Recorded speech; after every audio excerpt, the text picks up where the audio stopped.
In a world ruled by the Runkendel clan, a family of ridiculously skilled swordmasters with superhuman abilities, a legend was born. And by legend, I mean a total disaster. Meet Jin Runkendel, the youngest son and the clan's biggest embarrassment. This kid was so bad at swordsmanship, his brothers, a pair of loud-mouthed, big-eyed hooligans, would heckle him just for daring to pick up a sword. They called him the worst swordsman in history, and honestly, they weren't wrong. One particularly awful day, his brothers Hyona and Daytona decided to help him. Hyona whacked him with a powerful kick, reminding Jin of his place at the bottom of the swordsman food chain. Daytona, the second brother, snatched Jin's notes and tore them to shreds. To add insult to injury, they snapped his sword in half, reminding him that he was and always would be a disgrace. The shitty yin-yang pair just wouldn't quit. Instead of letting them get to him, Jin's sheer determination kicked in. He just wanted to try harder and harder to earn his family's trust. But alas, this wasn't a fairy tale. The moment he stood up, he got knocked down again. Poor Jin was reduced to a vagrant until he stumbled upon his teacher and a life-changing secret. He had a hidden talent for magic. 3 years passed. Jin was a diligent student when suddenly the shadows swallowed him whole. He found himself face to face with Solderit, the literal god of shadows. Turns out, Jin was chosen. By forming a contract, he would become immune to curses and wield the power of shadow. Solderit was shocked to discover that Jin had been cursed since childhood with something called Blade's Delusion, a curse that suppressed his swordsmanship talent. This was basically a death sentence for a Runkendel. With the curse lifted, Solderit declared that Jin would become an unparalleled swordsman. Jin rushed back, grabbed a sword, and with one clean swing he knew Solderit wasn't just capping. The guy was a prodigy. To amp up his new powers, Jin doubled down with a little magic, and everything he'd ever worked for was finally coming together. Or so he thought. Fast forward to his gruesome end. Jin was attacked and defeated, his powers rendered useless. As he was crushed under rubble, he wondered why he was given a second chance, and then, poof, the world went blank. He woke up, shocked to see his family again. He was back in the Sword Sanctuary, a baby-sized Jin, 20 years in the past. This time he grabbed Balasada of his own will, earning the praise of his family. 6 years later, Jin, now a 9-year-old, was still dealing with his bratty brothers. He was stuck in Storm Castle for 3 more years. One day, a maid was horrified to find a dead bird in his room. Jin immediately knew it was the handiwork of the shitty yin-yang pair, who were now 9-year-old punks.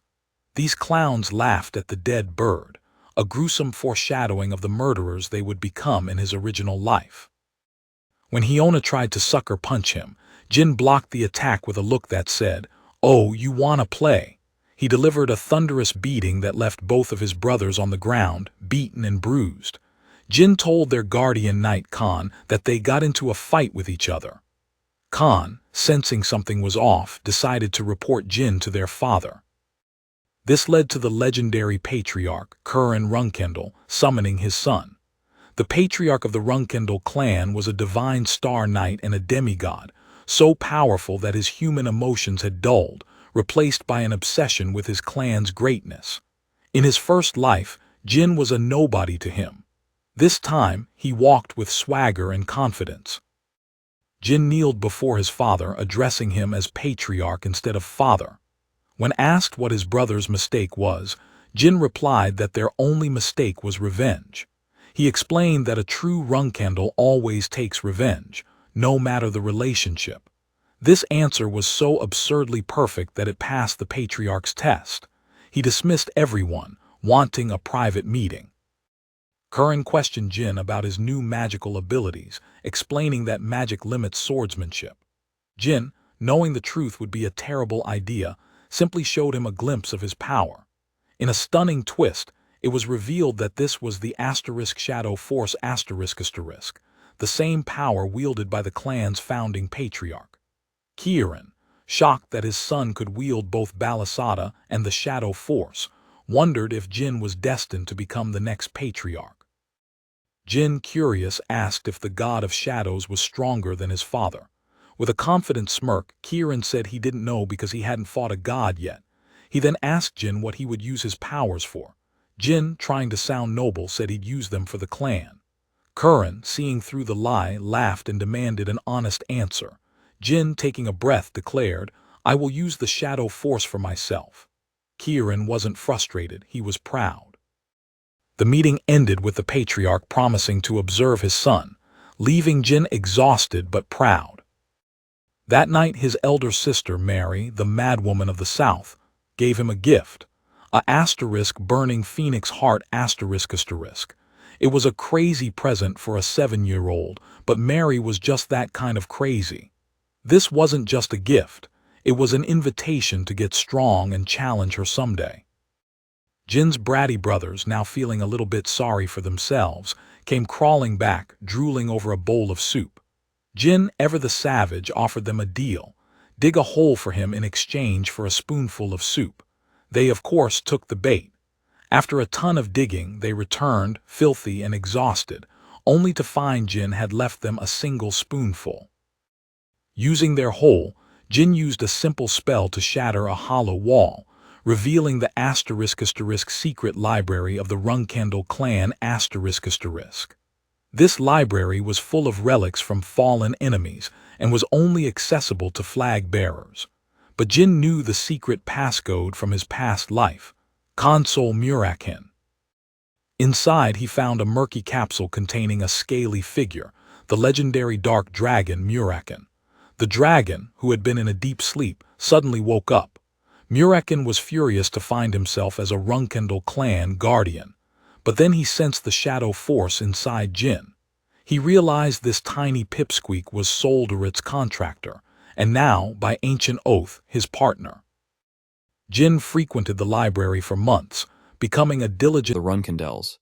He sulks at his current situation. The only reason he awoke from his slumber is because he sensed something from the boy. Murakan is surprised to find remnants of shadow force lurking inside Jin. He claims that such a scent could only be produced by Solderit's contractor, so there's no mistake about it. Jin decides to test his luck and shocks him with a display of his powers.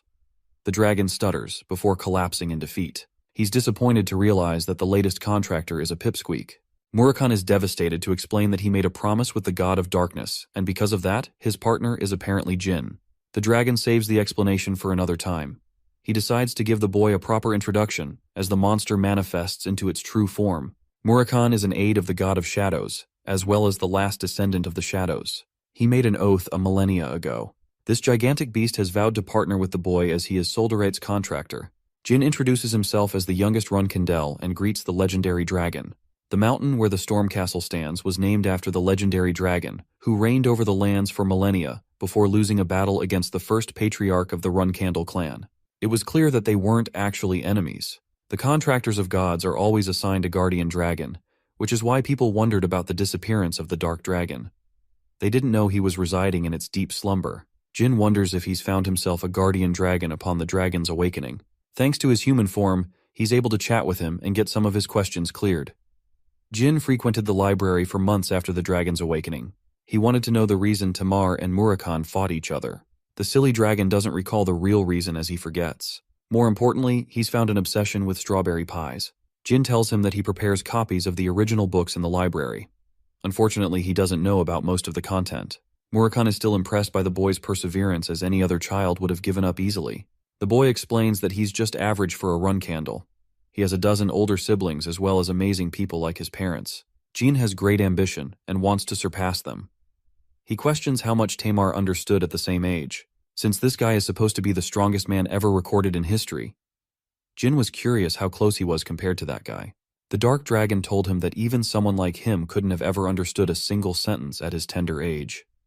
Tamar didn't read books to become strong. Murakan emphasizes that the boy possesses mad talent just like the first patriarch. Jin wonders if he will compare to the flames of Tamar's powers. Murakan consoles him to train and become strong with time so that he can compare and even perhaps surpass the strengths of the founding patriarch. To entertain him, Murakan tells him about Solderit's second name. The god of shadows is also called Solderet the Infinite because his powers know no bounds. That also means that the boy's powers hold sky-high potential. To encourage him, Murakami decides to teach him a new trick, an attack called the Shadow Force Release. This skill is critical for anyone mastering the Shadow Force. It imposes a risk to its wielder, so Murakami advises the boy to master it well. Murakami instructs him to release his mana. Jin is confused, so he explains that two skills determine the release of Shadow Force. The first is mana release and the second is mana transfer. The skill requires at least 3 years of mastery, but that's a duration too long for the boy. Murakami refuses to teach him advanced techniques without the basics. Jin absolutely stumps him with a perfect mana release, which honestly looks like a Rasengan. He's also capable of using mana transfer for some reason. Murakami is shocked because he's just found himself a genius pipsqueak. With both conditions met, he's ready to show the boy the skill Shadow Force Release. Since all shadows are born out of Solderet's powers, it implies that he's the master, while Jin is the only contractor. The library is filled with dark shadows, as Murakami reveals that Jin could also become the master of the shadows. Jin is impressed seeing the might of his magic in full display. The scene cuts to the flag bearer Luna, who is nearing the completion of her mission. Estimating 4 months to be the completion target, Luna stands amidst the dead monsters while wondering what her younger brother would like as a gift. 6 months after Murakami awakened, Haytona and Daytona left the castle after turning of age. That leaves the young master, who receives a celebration cake from Jilly on his 9th birthday. The kind young master wants everyone to enjoy the cake. Khan the Snitch makes his sudden appearance, apologizing for his sudden message. Lady Luna, the boy's older sister, has come for a personal visit. Rising as the first flag bearer of the clan, an excellent knight and the eldest of all the siblings, Luna Runkindel is the strongest among the heirs. She stands different from the rest, uninterested in pursuing the path of the patriarch. Luna doesn't care about her siblings. She treated him like a nameless stranger in his original life. So now, it seems strange that this distant sister of his has come to pay him a visit. Jin wonders if something happened with the clan. He's even afraid that his sister might have discovered his secret visits to the library. Luna pats her little brother and treats him with unusual kindness, even caring for his condition. Jin states that he feels guarded by her sister. Luna thinks that her brother believes they're enemies, and that she sees him as an outsider aiming for the throne. She feels frustrated with the thought and consoles her baby brother. Luna apologizes, kneeling down to pay her little brother proper respect and a request to speak in private. Jin is stumped with such a request and meets her with a smile. When they're both alone, Luna states that she hurried home for an important matter. Since Jin's sudden rising, the rest of their siblings are keeping a strict eye on him. This means that they could act against the boy when he leaves the storm castle. The once cold and distant sister expresses her fear that Jin might lose his happiness amidst their family's trifles. She despises the traditions of the Runkandle clan. Her words make Jin realize why Luna stopped pursuing the path of the patriarch. But she failed to mention such words in his past life. Jin wonders if he wasn't worthy in his original life to hear such consolation. But it's also because his sister is worried that Jin's siblings could threaten him soon. He forms his response, refusing to step away from the fight against his brothers. Luna emphasizes that she's not advising him for her own sake. Her baby brother acknowledges the fact and even claims that he faced the threat of assassination once. Met with this surprising revelation, Luna taps into her terrifying powers, furious that someone could even attempt to hurt her brother at the Storm Castle. She tries to ask for the assassin's name, but Jin tells her that he doesn't know, and that he's fine for now. The boy is happy to learn that he has earned empathy from one of his siblings. Luna embraces Jin, apologizing for the troubles of their family tradition that come with the Runkandle clan. Embracing her like this, Jin had no idea his sister could be so kind. Luna doesn't want to stomp on his birthday celebrations and offers him an adequate gift. It's a blue pendant. She tells him to turn around. The necklace is capable of summoning Luna once after being shattered. She wants Jin to use it when he's in a sticky situation. Luna is happy for her brother's birthday, and they proceed to have a loving celebration. Unfortunately, she has to head back to her duties. She bids him farewell. Later, Jin shows up to the library with the necklace, surprising Murakami as the necklace is an invaluable treasure. This treasure once belonged to the Demon Beast King, an item that many people risked their lives for. It also grants immunity to the wearer against inferior spells, as well as enhancing one's own. Jin explains that his eldest sister gave him the pendant. What's more is that he's shocked to learn that Luna probably already sensed Murakami's energy, but she won't tell the clan because she cares about her little brother's well-being.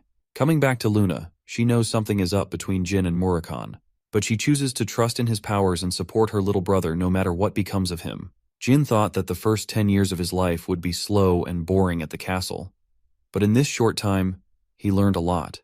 He received gifts and benefited from his relationships after meeting amazing people. These were the things his past self dreamt about. The day finally came when the boy turned 10 years of age. He fought against Khan in a sparring session, preparing to leave the castle. The boy's incredible strength at this age impressed the guardian knight, who realized why the patriarch remained interested in the youngest child. Jin boasted the eyes of an instructor who was trying to see if Khan was a fit as his teacher. Concluding their training for the day, Khan pays his respect to the young child. He can only train the boy until he leaves the storm castle. Jin is ready to meet his expectations. There came a point where Jin felt immune to flame thanks to the phoenix's heart he received from Mary. He is thrilled to find that some of his powers have started taking into effect. It's only a matter of time until he absorbs the phoenix's powers. Jin is to leave the storm castle the upcoming day. Jilly spots his books and is instructed to pack them for his reading session. As usual, the boy requests strawberry pie as his snack. He heads out for a walk at an unusual timing. The boy arrives at the secret library to meet Murakami. The dark dragon had anticipated this day to come. Jin wonders how they'll keep in contact. But the dragon isn't worried about such an insignificant problem. Even though he's weaker than his original state, Murakami explains that he can recover his strength when Jin can become stronger, as he's a guardian dragon. Murakami wants the boy to grow up just like Tamar. Jin asks an important question about the clan. Soldaret once told him that the Runkendel clan shared a history of being a spellsword clan, and the first patriarch is noted as the greatest spellsword user in history. However, this history is lost in the myths as the clan only prioritizes swordsmanship in recent times. The reason they object to magic is because of a pact that was made 1,000 years in the past. While they regarded Murakami as their guardian in the past, it's clear they might hate him in recent times. It's a shame because the boy would have drowned in riches for reviving him in the previous era. Then again, it's his shitty clan, so there's a chance that it wouldn't happen. Murakami assures him that he'll track the boy no matter where he goes. As for his capsule, he's planning to keep a hallucination of himself. A hallucination so powerful that they won't be able to see through his deception. The hallucination isn't going to hold for long because of the dragon's waning powers. However, Murakami plans to maintain the hallucination for until the time he becomes an adult. He's brought Murakami a special treat for celebration. The dark dragon fawns over the invitation to get drunk and enjoy the party. He's even ready to become acquainted with Jilly if it means more strawberry pies. As Jin is preparing to leave for his clan's family home, he is warned how busy his life is going to get. Jilly can no longer service the boy with her delicious meals, but she's ready to serve him when the time arises. Jin is welcomed by the guardian knights Jerome and Holtz for his escort. They begin their travels. It's the end of the 18th century, as Jin finally leaves the storm castle to head to his family home, the Garden of Swords. They're met with heavy snowfall along the way. Unfortunately, they won't be able to use a portal under such a condition. Suddenly, the carriage comes to an abrupt stop as Jerome and Holtz warn Jin to stay inside the carriage. The carriage is under attack, but Jilly is confident in the strengths of the 7-star knights who will guard them with their might. However, they are outnumbered, fighting 20 men to 1. Jin realizes something critical and immediately tells her that they must leave as the guardian knights have secretly betrayed them. This means they're working with traitors or imposters, which also implies there's something wrong with the carriage. Jilly is frustrated and brings out her full power to protect Jin for the sake of the clan. The carriage explodes as they make their narrow escape. Jilly wants to take responsibility for this incident, but Jin reminds her that more important things are at stake, starting with the fact that the people attacking the knights could actually be their allies instead of enemies. Jin is surprised that they let them escape, which causes much suspicion on their intentions. The Yuta clan, as well as the sorcerers of the Mytel kingdom, and the black mercenary group are all here to guarantee the boy's safety. After locating the two of them, Vice Captain Merca explains his duty to protect Jin. As for Jerome and Holtz, they're struggling to fight such a number. This is because they are imposters who aren't even 7-star knights. As they are surrounded by the group, the devious man states that he isn't going to say a word to a Runkendel servant. Jin, being cold as always, commands one of them to be killed to make the other one talk. Jilly charges with incredible speed, severing one of the men with her sharp attacks. With him defeated, she precisely slashes both arms of the second imposter, inflicting him immeasurable pain. With both his arms severed, Jilly stands the victor of the fight and drags him before Jin. They underestimated Jilly's protective powers. Despite being a maid, she is a loyal 7-star martial artist. Whoever targeted Jin's assassination should have sent higher-level knights for the job. The limbless punk warns them that the age of Runkendels will come to an end. Surprisingly, Jin agrees with him. Because this midget is so full of himself, he cares about making a name for his own good instead of the good of the clan. The imposter blurts out his association with Zyphals, a sorcerer clan that rules a big part of the world. They're the rivals of the Runkendel clan, and they only strive to reach mastery in magic. After Tamar's death, the Zyphals clan forced them to sign a pact forbidding the use of magic. That ensured all magical powers of the family were permanently sealed. The Xiphal clan became the direct enemy of the Runkindels for more than 1,000 years. This clown imposter is one of their pawns. Jin doesn't think he's useful, so he lets Jilly handle the rest. The man is begging to be killed, but Jin isn't so kind. He's reflecting on what could cause such an attack. More importantly, the boy believes a Xiphal extremist attacked them instead of the clan itself. What's more is that Jilly was fooled by their disguise. It means someone else is involved in doing such dirty work. The boy offers his gratitude to the vice captain of the Knights for saving his life. He's prepared to tell his clan everything so the man could be rewarded properly. Mirka is stunned because the 10-year-old boy does not sound like a normal child. Thinking back on the boy's words, Mirka wonders if Jin really wants to achieve the goal of becoming the best. He tells his men to behave around Jin. It is time to continue their journey. When asked about the imposter, Jin states that he wants his body to be a good reminder to his allies. Unfortunately, they have to travel 2 hours by foot to reach the nearest village. Jin doesn't want Jilly to share the blame of what occurred, as even Khan, who is a 9-star knight, failed to break through their deception. Jilly is still bothered about what happened and apologizes to the young master. For the Runkindels, their nanny is single-handedly responsible for taking care of the child. Jilly was the same in his past life, but unfortunately, they gave her slack for the talentless boy she was assigned to raise. Jilly was so kind that she never blamed Jin.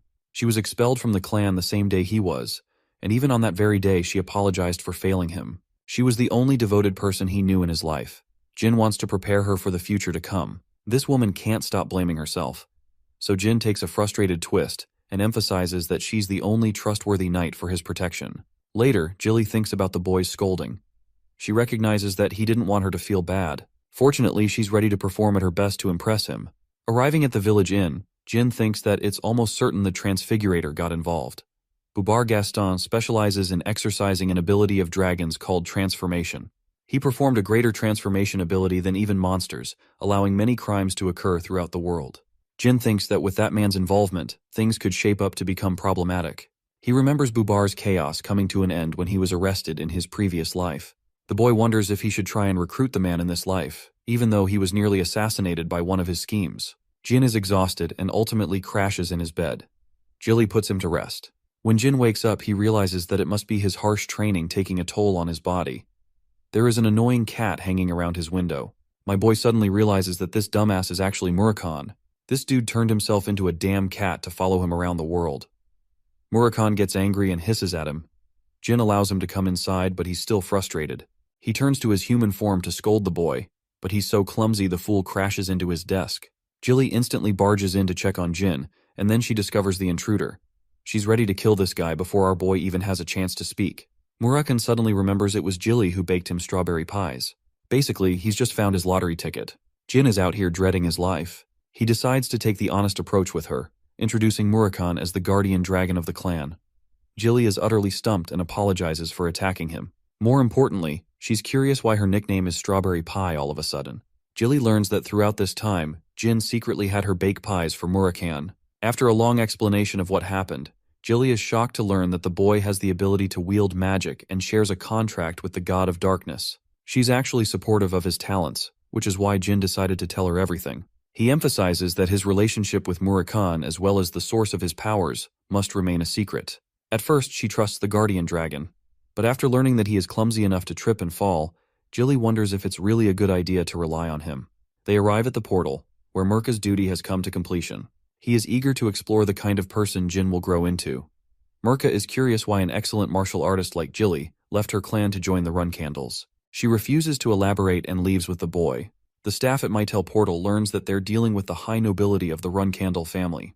They allow them entry to first-class seats for a quick teleportation. Jilly shares her concerns for Jin's magic, as there isn't an excuse plausible to convince the Runkindel clan. The boy intends to keep the source of his powers hidden. Suddenly, he spots a noble mage of the Xiphal clan who is granted first-class seats as well. The noble shares his disgust openly, but finds himself fascinated by the cat. Murakhan is a giga-chad as he slashes the pathetic noble, giving him what he deserves. The Xiphal noble is surprised that Jin is composed and quiet, despite his provocative remarks. Veradine introduces himself and offers a hand to the boy. Jin remembers him. This man had gone on to become a gifted sorcerer and an incredible candidate for the next patriarch of their clan. Even though Jin also shares a talent in sorcery, his talent is next to nothing compared to Veradine. The boy is cautious of him and reminds Veradine that his men nearly pulled out their blades, and they would have been killed for that.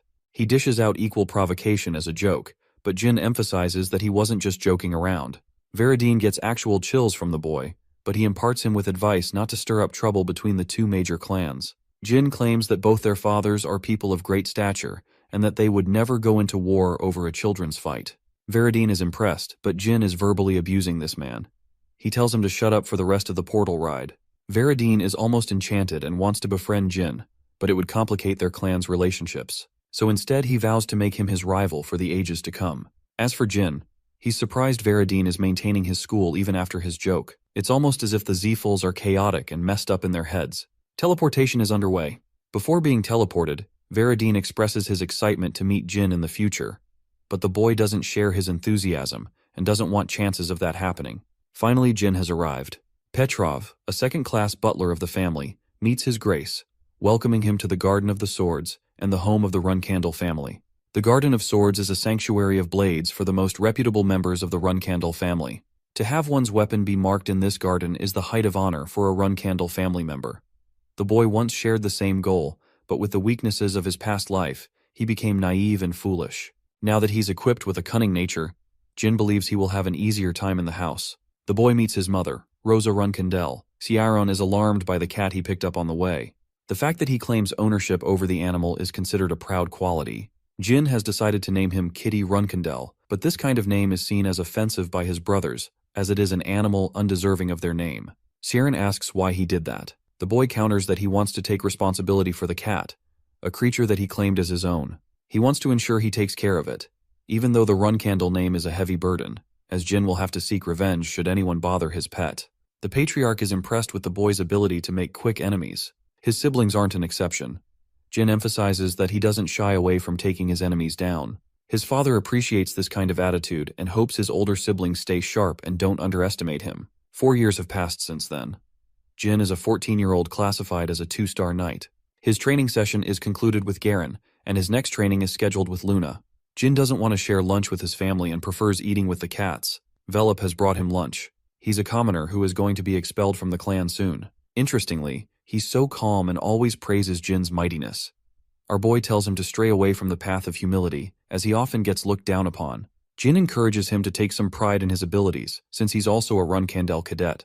Velop sulks as he's got the lowest grades and his swordsmanship is trash. On the other hand, becoming a cadet of the Runcandel clan is a feat in and of itself. He might have the worst grades, but he's better than average. Jin really wonders how a meek and introverted boy like him could become a dangerous enemy in the future. What's more is that he ended up taking his own life. Velop's life might face a similar end, so Jin wants to prevent that future from occurring. This time he's hell-bent on making sure he stays in the clan. Later, the young master is assessing his current abilities. It's destined for him to reach 3-star swordsmanship in the upcoming years. But for now, he has to train with Luna, who wants him to execute the training differently than from yesterday. Luna suggests that he use his mind's eye to visualize his training. Acquiring the mind's eye is the greatest weapon for a swordsman. It's a form of high-level meditation, a skill that is only achieved by 7-star knights. Jin doesn't understand why he's being taught such a skill so early. Luna restricts the use of aura in their training, so Jin doesn't understand the purpose. He places good faith in his older sister's advice and increases his level of focus to learn the technique. The training session comes to an end. Luna thinks that Jin's focus is impossible for a knight at his level. It's only a matter of time until he unlocks even greater power. The scene cuts to a sparring session. It's an important day for Jin. If he beats all 10 cadets, then he will be able to join the intermediate class. While the young master is confident, his friend Velop is a nervous wreck. The coach instructs the cadets to spare 3 times going against different partners. Only the top 10 best fighters will face Jin. The competition begins with each cadet displaying a good level of swordsmanship. With the 10 cadets decided, the remaining fighters are left to be seated. Jin prepares to face them, and his most impressive record to date was defeating 8 fighters in a row. Jin is most worried for Mesa Milcano, the top brass of the cadets. This match will determine everything. She dashes to attack him, and Jin barely blocks, sensing that she's gotten even stronger since their previous battle. The real problem is that he has 8 more opponents to beat after defeating Mesa. She's overwhelmed by his choice of using simple moves instead of adopting complex variations. Mesa suddenly realizes that Jin is looking down on her. Offended by this treatment, she lunges to unleash more of her power. Mesa is determined to beat the young master. She lunges for a decisive strike, but Jin shatters her blade and remains the victor of the fight. Mesa is stunned that Jin was able to strike the same spot, making her sword chip and shatter. They have comparable strength and stamina, but it was his precision that crowned Jin the victor of the fight. Mesa declares that she will continue her training to impress him in their next fight. Though he's faced with 10 cadets, Jin is glad to have defeated Mesa and instills a sense of hopelessness among them. He quickly defeats the 10th cadet, fulfilling the challenge. As his reward, he will join the intermediate class next year, receiving actual training from a true run candle. Though the training session has concluded, Jin states that he wants to fight against a final cadet. He shouts Velop's name and calls him out to fight. The introverted nervous wreck refuses at first, but Jin reminds him that his time in the clan will be short-lived if he keeps up the act. Jin states his intentions to crush Velop in the fight. Fidgeting his way to the battlefield, Velop barely has the confidence to wield his weapon. He wonders if this is punishment from Jin, who claims that this should be an easy fight for Velop since he's tired after facing 10 cadets. But even then, Jin is confident that he can overpower the weakling. Without wasting another word, Jin dashes to beat the shit out of him. He's barely able to block the heavy attack. Jin is impressed by his parrying. Velop tries to hold on, but Jin isn't being kind with his attacks. He's giving him hell with his strength, stating that he could have even killed Velop with his last attack. He's given a second chance to redeem himself. Velop gets back on his feet, but something is different about him. A golden aura envelops his body as he's about to launch a deadly attack. Mesa alerts Garen that Jin's life is in danger. The young master commands everyone to keep this fight a secret. He wants Velop to use aura to heighten his abilities. Velop charges with his full strength, believing that he will defeat Jin in his weakened state. Even though Jin blocks his attack, his blade is shattered from the impact. He always knew about Velop's hidden potential, but Jin was completely unaware about his talent for casting aura. Even with his blade shattered, Jin counters with a heavy slam and catches Velop in a headlock. Finally, he lets go, surprising him with an act of mercy. Jin chooses to be honest, telling his friend that he didn't want to fight him like this. Even though he knows nothing about Velop, he wants him to become strong on top of his kind heart. Because in their clan, kindness isn't enough to survive. The young master shows a gentle side to himself, asking Velop to get along with everyone by becoming strong and protecting his beliefs. It's lunchtime. Jin decides to fetch them both a meal since it's usually Velop who brings them food. Sieran is shocked to receive a report from Khan about Jin's recent act of consideration for Velop. His father is proud of the boy's ability to care for people weaker than him. He's pumped for his son's growth and is ready to assign the boy his first mission. The first month of the year 1795 is when the boy finally turned 15. He was promoted to a 3-star knight and gained a vacation from training. The intermediate class used real swords instead of wooden blades. Each blade was handcrafted for every cadet, so some had to get their weapons made. Jin was also looking for a weapon, and more than him, Luna had been eager for this day to come. She was the one who would pick his weapon of choice, as she begged him to do so. Her baby brother trusts her choices and thinks she'll find the perfect weapon. Well, that's until she brings out what seems to be a giant sword. Even Jin is shocked. Luna states that she once used the same weapon at his age. She even came up with the design, and it's her prototype for her main weapon. Jin, however, has a difficult time accepting her choice. He declines the weapon, hurting Luna's feelings. Seeing his reaction, Luna decides to opt for a different weapon, a weapon that would suit his fighting style. Luna spent much time on his weapon of choice. Since he chose the balisada when he was an infant, she figured the bradamante would be the perfect replacement. It's the weapon of the first patriarch, a blade that comes to his liking, as it is one of the most valuable treasures of the clan. Jin wanted to obtain this weapon in the future, but he's glad Luna offered it to him for free. Both swords are excellent for the users of Shadow Force. Jin couldn't have obtained the weapon himself because of sibling rivalry. It's a heavenly gift from Luna that he obtained so easily. Luna states that he doesn't have a need to repay her in any shape or form, since she's also aware he's keeping his defenses up around her. Since she's upset, Luna instructs her brother to close his eyes for another training session. She tells him that the Runkandel siblings are always fighting against each other, but even so, she wants to remind him of her undivided love, as Luna is ready to support him no matter what. She says these things as Luna has felt immense loneliness and feelings of isolation before Jin's time. She hopes that her little brother never has to go through such feelings in his life. With that, they return to their training session. After the training, Jin excitedly shows off his new weapon to Murakhan, who doesn't think it's a great weapon for his current skill level. It's necessary for the boy to acquire some level of mastery with his Shadow Force to activate Bradamante's potential. Jin is way too weak at his current level, but he hopes to reach 3 stars in Shadow Force soon. Murakhan is offended by the boy's arrogance and emphasizes the caution one has to take just to use holy weapons of the Patriarch. Instead of 3 stars, he advises the boy to reach 5 stars instead. Jin is a defiant child who doesn't want to wait too long. He hopes to accomplish the target by next year, a claim that upsets Murakhan. To further annoy him, Jin takes his book, threatening to rip it apart. Fortunately, Jilly comes to inform the boy about Garen, who wants to meet him for a briefing of his latest mission. Jin is surprised. He learns that his first mission will begin after the end of the break. Although he is glad, he doesn't understand why it has to begin right after the break. Jilly knows that missions are tough even for the intermediate cadets. Jin is intrigued and wants to explore the matter with Garen. He enters the room to meet Garen, realizing that he is to execute a mission with 10 novice-class cadets. They will be split into groups of 2. The objective is to scout the border area of the Jian Kingdom. This kind of area is normally too dangerous for cadets of the beginner level. Jin thinks it will be tough, especially when you consider the fact that his teammates are weak as hell. The boy thinks his father has something to do with the mission conditions to be so strict. He wonders if Velop is related to the matter. Nevertheless, the boy is prepared to prove his skills to the Divine Star Knight, proving that his resolve is harder than steel. 4 days passed. They were on their mission to rescue Sember Bill of the Bill family. They took the initiative to set up camp near the border immediately, then they will commence operations. Each day, a group will be used to exchange information with their base camp. Jin is the leader and wants his allies to address him as such. Anyone injured will rest and take breaks plentifully to ensure the success of the mission. Jin learns that there aren't any werewolves in the area. He's impressed by Velop's insight, who is acting as the mediator for information. The group leader furthers the search on Area 13. Something about the mission bothers him. While it's true his father played a part in assigning the mission, everything is going comfortably smoothly. The boy wonders if his intuition had been incorrect about the mission. The land beyond Area 13 is called the Land of Halfman. It's a dangerous area well beyond the skill level of the novice cadets. Jin wants a smooth victory instead of exhausting his resources. Suddenly, Velop comes with a striking development on the situation. Jin receives the alarming news of Group 2 succumbing to an enemy attack. He immediately prepares to move, and learns from Velop that they were attacked by 3 human assailants. It's possible there are more than 3 enemies. Jin tells his subordinates to return to the base camp.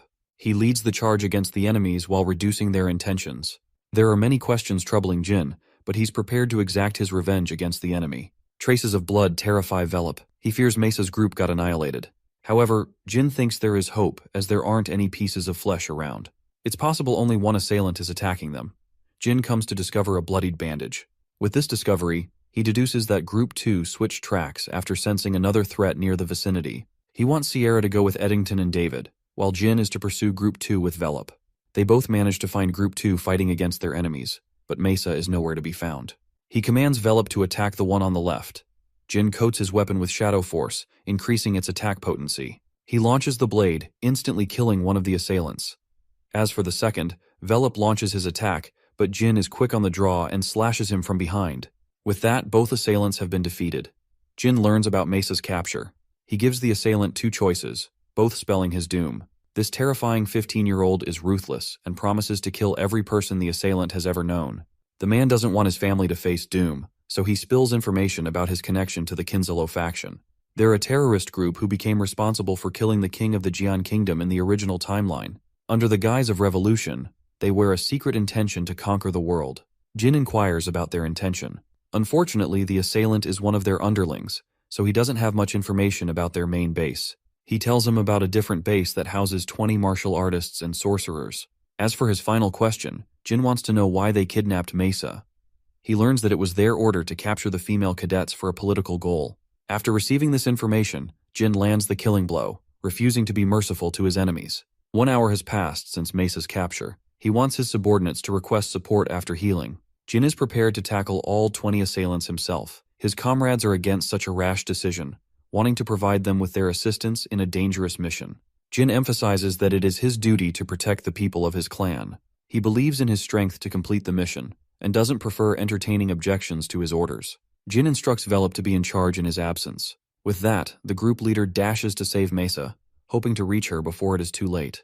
Jin has to defeat competent enemies stacked against his skill level. It's true that he's strong, but he's not strong enough to defeat all of them alone, so his plan is focused on rescuing Mesa instead of defeating his opponents in a head-on fight. Jin activates detection magic and pairs it with wind detection for even greater effect. This lets him uncover the enemy's tracks. Jin continues his rush when he is suddenly attacked by a bunch of assailants. The Runkandil young master shocks them with his ability to cast magic spells. He defeats one before getting his hand trapped by a mage. Jin slashes the assailant from behind and remains unaffected by the flames thanks to his immunity. The mage deploys the use of ice magic to beat him, but even that is rendered ineffective against this monster. Defeat is certain as the sorcerer meets his end.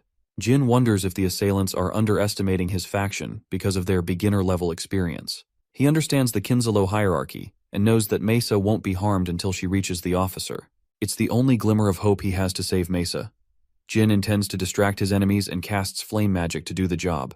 This will make them focused on the fire while Jin executes his next move. He comes to their base, slowly waiting for his enemies to make a mistake. Jin spots their leader, who knows there is a culprit responsible for the fire. Unfortunately for him, Jin strikes him down when his men are far away. He obtains the keys and busts open the captivity room. There, he discovers a trapdoor and sees Mesa at last. She's shocked to see him in such a dangerous location. Jin frees her, but suddenly the entire structure begins shaking. Mesa begs to be left behind in case the situation gets difficult for them to escape. Jin cares less about that and focuses on saving Mesa. After coming outside, he comes to terms with a horrifying revelation. A half-man has just killed a bunch of enemies unexpectedly. This terrifying monster is none other than the white werewolf. Jin knocks Mesa unconscious so she doesn't do anything rash. The werewolf questions if Jin is responsible for the flames. Jin introduces himself as the son of the patriarch and stands to face the werewolf, who is impressed to find an underling of the Run Candle clan. Many days before the mission, Jin was trying to master his weapon, but Murakhan always jumped him for being absurd. He warned him against preemptively activating the sword and overloading his body. Much to his annoyance, Jin stopped his pursuit. In the present, he is faced with his most difficult threat. Quazoidotruca is a warrior-class creature of the white werewolves race. These monsters are born with the desire to slaughter their enemies. They're formidable creatures capable of defeating 6-star knights, and they bear a special hatred for the Runkandels ever since Tamar killed their god. Jin is in a real pinch. He has no way of safely delivering Mesa with this guy on his tail. The only way out of this situation is through. The monster questions if the Runkandel will fight him head-on or choose to cower and run. Jin answers that he will fight with honor. This response triggers Quasito to burst forth for an attack. He uses his giant sledgehammer to crush Jin. Fortunately, he evades the strike, but only momentarily. Jin is overpowered by the monster's immense speed and strength. He's barely able to stand his ground, but thinks there's a chance as long as he can activate his secret weapons. Jin doesn't want to risk the use of Luna's pendant. He desires to reach the top by overcoming this difficult challenge. Lower-level magic against such an opponent is useless against the defenses of werewolves. There's also the risk that his secret powers will be discovered by other people. His only weapon in this case is the Shadow Force. Jin desires to awaken the sword, or else he will lose this fight. The monster is impressed by Jin's weapon for being durable in a fight. However, Jin is still on the back foot. Clutching the sword in his hands, he tries to activate its power. Then suddenly, in a beam of light, comes the ascension of the blade that blinds the werewolf's sight. A decisive slash cuts through the air. The monster falls to his knees, having suffered a major wound to its belly. Jin declares the end of the fight, standing atop as the victor of this battle. However, the drawbacks of his sword start to overwhelm his being. Murakhan warned him against this. The horrors of his past, the haunted voices inside his head begin to devour him.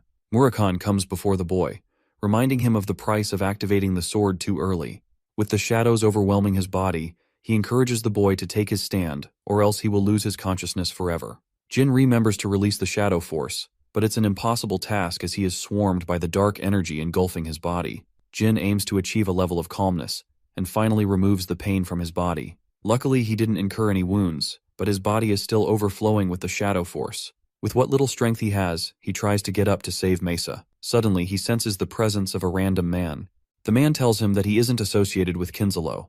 In fact, he's Sember Bill, the man they were looking for. Jin tells him that he's supposed to rescue him on behalf of the Run Candle family. Hearing this, Sember celebrates in joy. Jin rescues Mesa and asks how Sember was captured by the Kinzalo. He explains how he found a lover. Unfortunately, she died 2 years in the past. But he was shocked when he found the same woman who deceived him, leading to his capture. Hearing this, Jin immediately realizes it's the work of the Transfigurator. Sember's capture is linked to a combined attack from Bubar and Kinzalo. Jin hopes to meet him soon to uncover his intentions. As for Sember, he's greatly indebted to Jin's contributions in this mission. He wants to help him in the future. The mission is finally complete, as Jilly congratulates Jin upon his return. But more than that, the devious little cat bites his hand.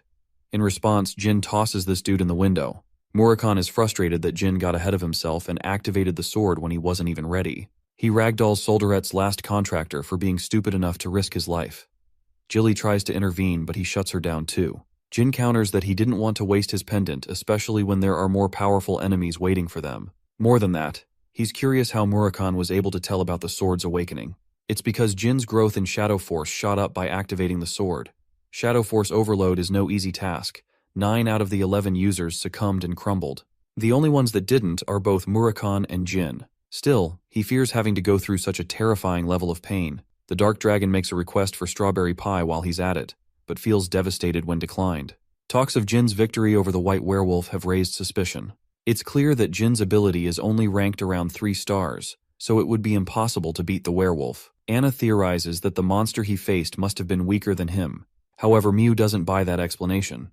The both of them turn to the Tona twins for an explanation. They wonder if Jin truly defeated the monster out of his league.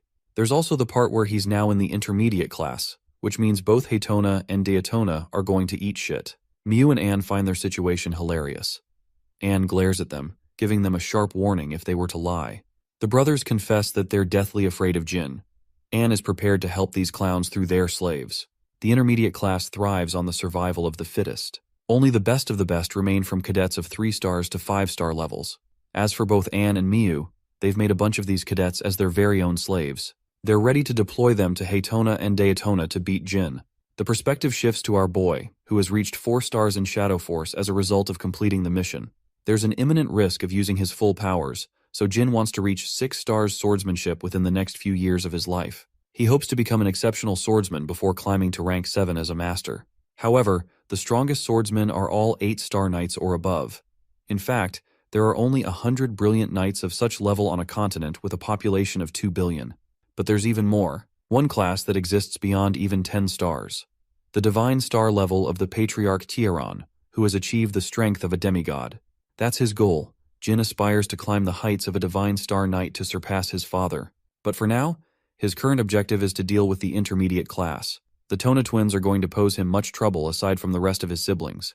The novice class was easy and supportive because they were newbies. But when it comes to the intermediate class, things are different. The only measure of strength is power and skill. Jin's objective is simple. He will dominate the intermediate class and make his mark. He is summoned to a meeting with his mother, who congratulates him with the completion of his first mission. At the same time, she learned from her butler that Jin refused to stay in the new room. The special room is designed for the people who will become the Patriarch. The room has been empty, so she wants Jin to use it. However, her son declines the offer, stating that it's just a room and that he doesn't fancy spacious rooms. He's satisfied with what he has. Hearing this answer, she tells him to take his leave. Rosa is confused about the ambitions of the boy, not understanding if he is full of ambition or devoid of it. It was clear that he would have been treated with brilliant support after acquiring the room, but at the same time, Jin would become the target of his siblings. The offer was a test, and our boy aced it to his mother's expectations. Jin returns to inform the novice cadets about factions that are linked in an intermediate class. Since these fresh cadets will be considered a part of Jin's faction, they're going to face scrutiny and harassment. But their leader isn't going to sit around and watch. He hopes to conquer the intermediate class immediately. As caution, Jin advises them to stay on their guard and be always accompanied by an ally. The following day, Jed Runcandle, an experienced 8-star knight as well as the younger brother of the Patriarch, offers his speech to the cadets who are promoted to the intermediate class. Jed will not be involved in any serious events and exists only to evaluate their swordsmanship. He roars his message to remind the newbies of their cold motto. Strength is the only thing that matters, so anyone weak will be discarded from the clan. Jin senses that this is an attempt to intimidate the freshmen. He spots the Tona twins, and also spots an unusual-looking warrior next to them. For some reason, he guesses that Anne and Miu are operating from behind the scenes to intimidate the newbies. Mesa observes Jin, who is walking straight towards the Tona twins. He takes out his blade and slashes the man right next to them. To everyone's utter shock, the man loses his arm as Jin hopes to emphasize to his enemies that he's the one in control, instead of the other way around. When asked for his name, the cadet introduces himself as Kazin Romero. The Tona twins try to interfere in the matter, but Jin shoots them a warning to remember. One of the brothers gives into anger and accidentally blurts out the cadet's allegiance to his faction. This is exactly what Jin was looking for. He further provokes them by stating he had a petty reason for slashing the man's arm. War between the Runcandle siblings has already started. Jed realizes that the twins' trap worked against them. With Kazin's allegiance to their faction, Jin's act is no longer seen as a selfish mistake. Instead, it is considered the War of Ranks, a tradition of the Runcandle clan. Right this moment, Jin shouts his name loud and clear, reminding the intermediate class that he will not hesitate to cut anyone down if they prove to be hostile. But this level of defiance has pinned him against the 8-star knight. His uncle Jed is infuriated by his words. Jin states that he's contesting the decisions of Jed. Offended, the 8-star knight materializes his weapon, vowing to kill the boy if his reason lacks conviction. Jin responds that Jed is responsible for leading the immediate class. He could realize from that moment that he is perpetrating the attack. Hearing this, the powerful knight thrusts his blade against Jin's face, grazing him as a warning. The young master emphasizes that he didn't feel offended. As for why he didn't contest Jed in a head-on match, it was clear that he would lose, else he could have attacked him from the beginning. Jed reminds the boy that he's unafraid of cutting him down, even if he is the son of the patriarch. Jin responds, prefacing his bravery, as though his opponent is far stronger than him. A run candle never backs down for his honor. Jed laughs at his words, but in a way finds them pleasing enough. He acknowledges Jin's place in the Run Candle clan, and reminds the young cadets of the best example of what a Run Candle is actually like. The session is at last dismissed. Jin walks away, but departs with a piece of advice for the Tona twins. He reminds them that there will come a time where they will fear him more than their older siblings. Back in his room with Murakhan, Jin tells Jilly about the war of ranks. He's certain that Miu and Anne are secretly manipulating the strings of their conflict from behind.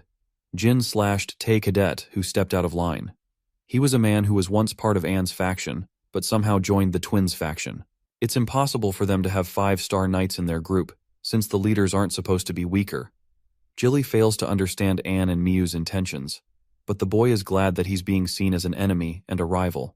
They can abuse their power to manipulate the difficulty of his missions to ensure Jin fails, but apart from that, there's not much they can do, since Jin is capable of fending off their threats in individual operations. That's exactly what Jin is intending to do. Since he knows he will be forced to handle difficult missions, it will allow him to stack a number of wins and become stronger. He can also take Murakhan along for safety measures. Jin has a different role for Murakhan. The following day, the Tona twins and Jin share a meeting with their uncle. They are informed about the special training privileges they will receive as Runkandel pureblood heirs. The training will be difficult, but it will embody the character and motto of the Runkandel clan. The Runkandel's fighting style is deprived of standard swordsmanship. They have special moves reserved for flag bearers to learn. Since their fighting style is mostly unorthodox, it sets them apart from other clans. Jin predicts that it's because the physical abilities of the Runkandels are unique. The bloodline of these swordmasters allow them God-given talent for sword mastery. It's in their blood to be born with such special ability. Compared to that, their training will be focused on simple movements. The task is to hold a steel ball. Jin senses that there's something inside. The steel balls are called singing stones. They generate specific sounds upon each strike. Jed demonstrates by striking the steel ball, which produces a sharp clang, deafening their ears. Then, the Commander Knight strikes a second time, but there's a twist. A beautiful melodic sound is created. Each sound depends on how hard the ball is struck. The objective is to strike perfectly to release a beautiful sound with each strike. Jin realizes that this is the most effective form of training for the Run Candles. But even so, it's still too easy and simple to be called a secret training method. Jed attempts to produce the third and final sound. Jin is curious. The blade hits the stone when he suddenly realizes the effects. Jin pushes his brothers away as the steel ball explodes to oblivion. The Tona twins are shocked while Jed is impressed by the boy's sharp senses. The stones will always explode when struck with too much power. This basically means their lives are at risk in the name of training. Jed explains that all of their previous siblings experienced the same effects of the explosion. Jin wants to know how Luna was able to dodge. Jed explains that she didn't even try to dodge, and succumbed to the destruction of the blast. But she was so powerful in her defenses that it didn't even hurt her. This response leaves not just Jin but also his brothers completely speechless. The power of having a cracked elder sister. Jed assigns them their mission, which is to train until they can create the beautiful sound at will. The scene cuts to Luna, who learns about Jin's recent assassination attempt. She is aware of Miu and Anne playing around, but she also knows they're not foolish enough to attack him at the Storm's castle. What's more, their lives would be at stake if the patriarch uncovered their plans. Luna's maid wonders if the boy lied to her sister at the time. She knows it is possible since he was so young, and they have yet to find any traces of the assassination in the past 5 years. Luna remembers him being extremely cautious of her, but remembering his face, she could tell that his words were genuine. Luna instructs her maid to keep an eye on Miu and Anne's schemes. She wonders what Jin is up to, especially when she recalls her experience with the singing stones. The very next day, Jin is barely able to maintain his posture. It's the toughest form of training he has ever been a part of. Jed is supervising their training. Our boy was severely mistaken when he thought this training was related to their physical abilities. Instead, it is focused on increasing one's aura. Jin has to increase his aura to make up for his lack of strength. He aims to remain calm. It's not an impossible task, as the Tona twins managed to complete it in his previous life. Jed observes each sibling struggling, but only Jin shows the most amount of progress among the three. It's possible that he will overcome Luna's record for the singing stones. The training concludes with the Tona twins facing utter collapse. Jed is impressed by their endurance nonetheless. As for Jin, his dear uncle is offended that he's the youngest of the siblings because this boy is a diamond in the making.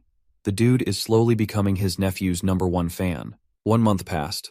The intermediate class was finally being handed its first missions. The mission is to protect the recruits of the Minche Blacksmith Guild. Each faction is assigned their missions, until finally, it's Jin's faction's turn.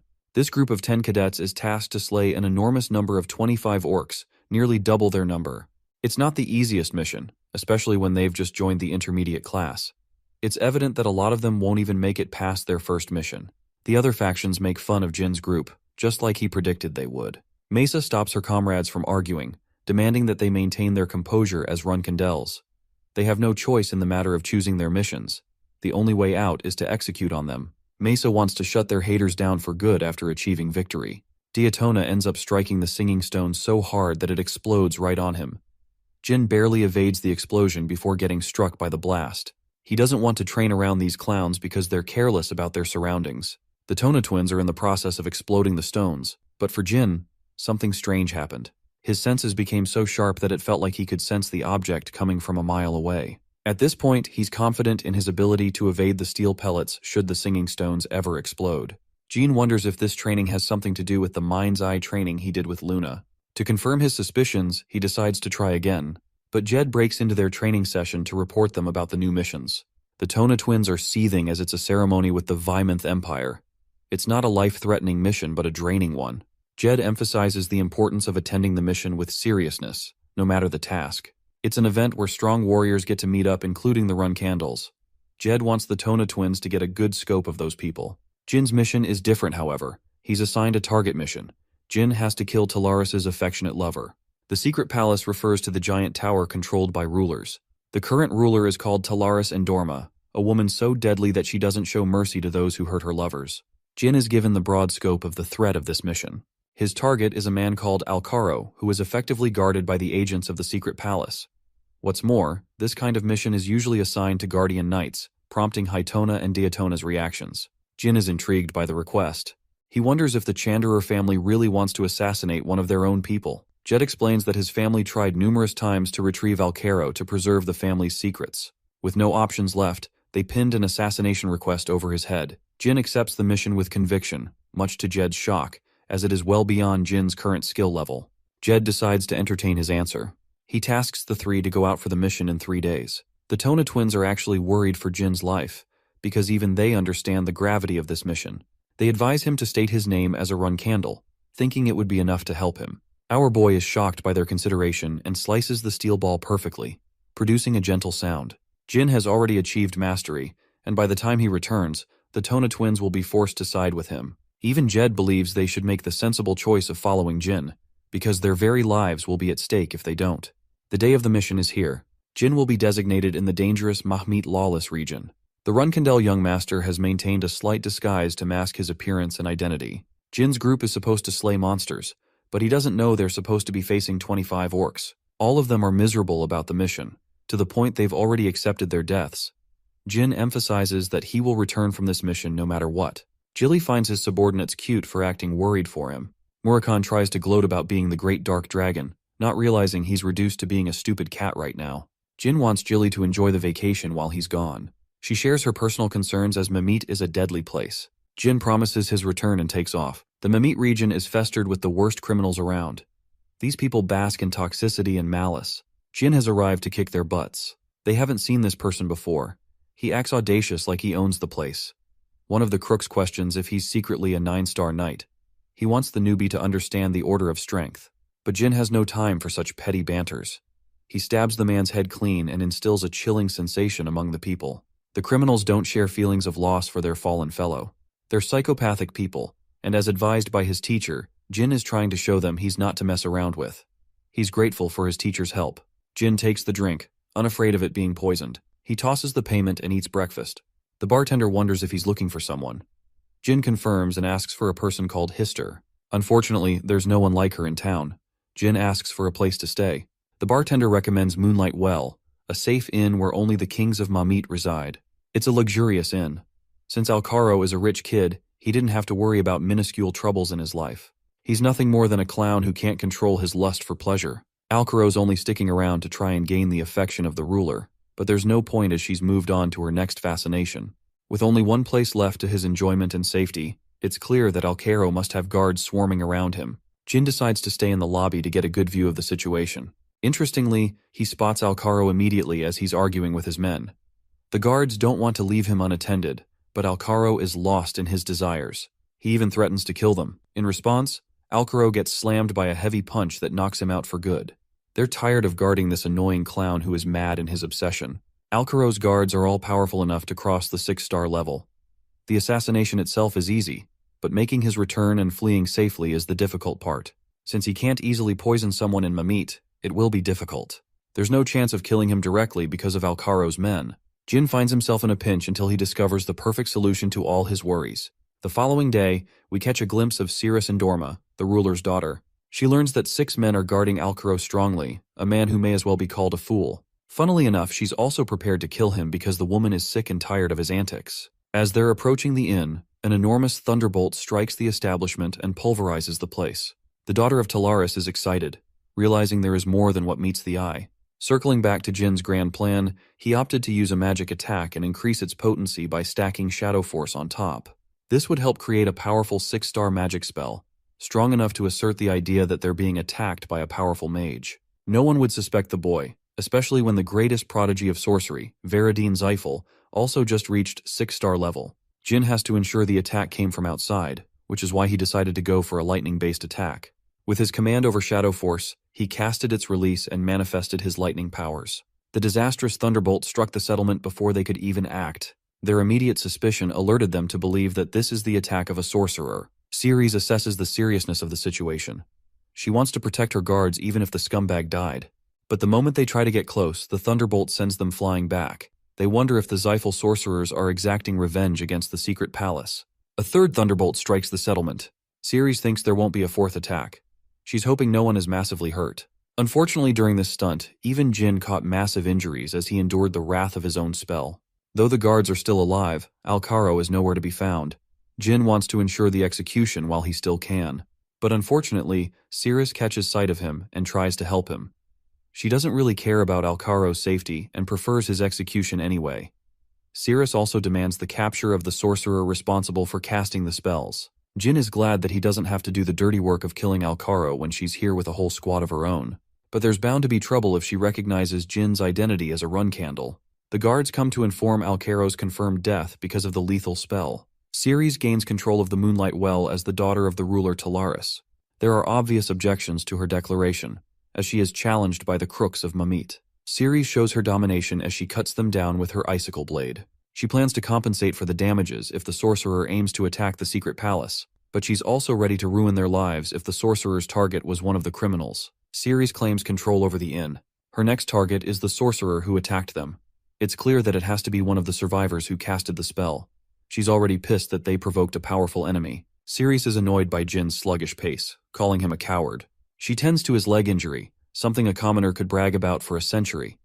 Cirrus knows this goofball can't repay her anyway, so she leaves him an experience to remember. Jin waves her goodbye, but this dude locks in like crazy after she leaves. He's just completed his objective and covered his tracks at the same time. The scene jumps to the battle against the orcs. Mesa and the others have freshly taken down an orc, gaining a delusional confidence that they might overcome the challenge without any casualties. But Mesa is more serious. With 7 more targets to kill, she doesn't want her people to get sloppy. What's concerning is the odd behavior of the orcs. They usually attack in groups, but strangely, they're all alone. Mesa thinks that Jin's blessing has helped them on this mission. While they're focused on completing the mission, Murakhan is glad that he'll finally be free after this. It's actually pretty easy as to why the orcs are behaving this way. Murakhan threatened to kill them if they did otherwise. The orcs were so afraid that they never got back with each other again. Unfortunately, the cat dragon thinks he will be tasked to do more annoying quests in the future. Murakhan wants to read comic books in exchange for his service. He's glad that they're all in one piece. But then, even Murakhan senses an incredible dark energy that he previously didn't predict. This monster is stomping its way to the location of Mesa's group. Murakami spreads a powerful shadow barrier that goes unnoticed by everyone except Velop. During this time, he enters his true form to obliterate the monster who casts its energy without his permission. The tomb giants were once brought to extinction nearly 2 millennia ago. Murakami fails to understand the creature's reason for showing up here. He prepares a deadly beam and annihilates the creature with a column of darkness. With the monster defeated, Murakami feels tense all over his body.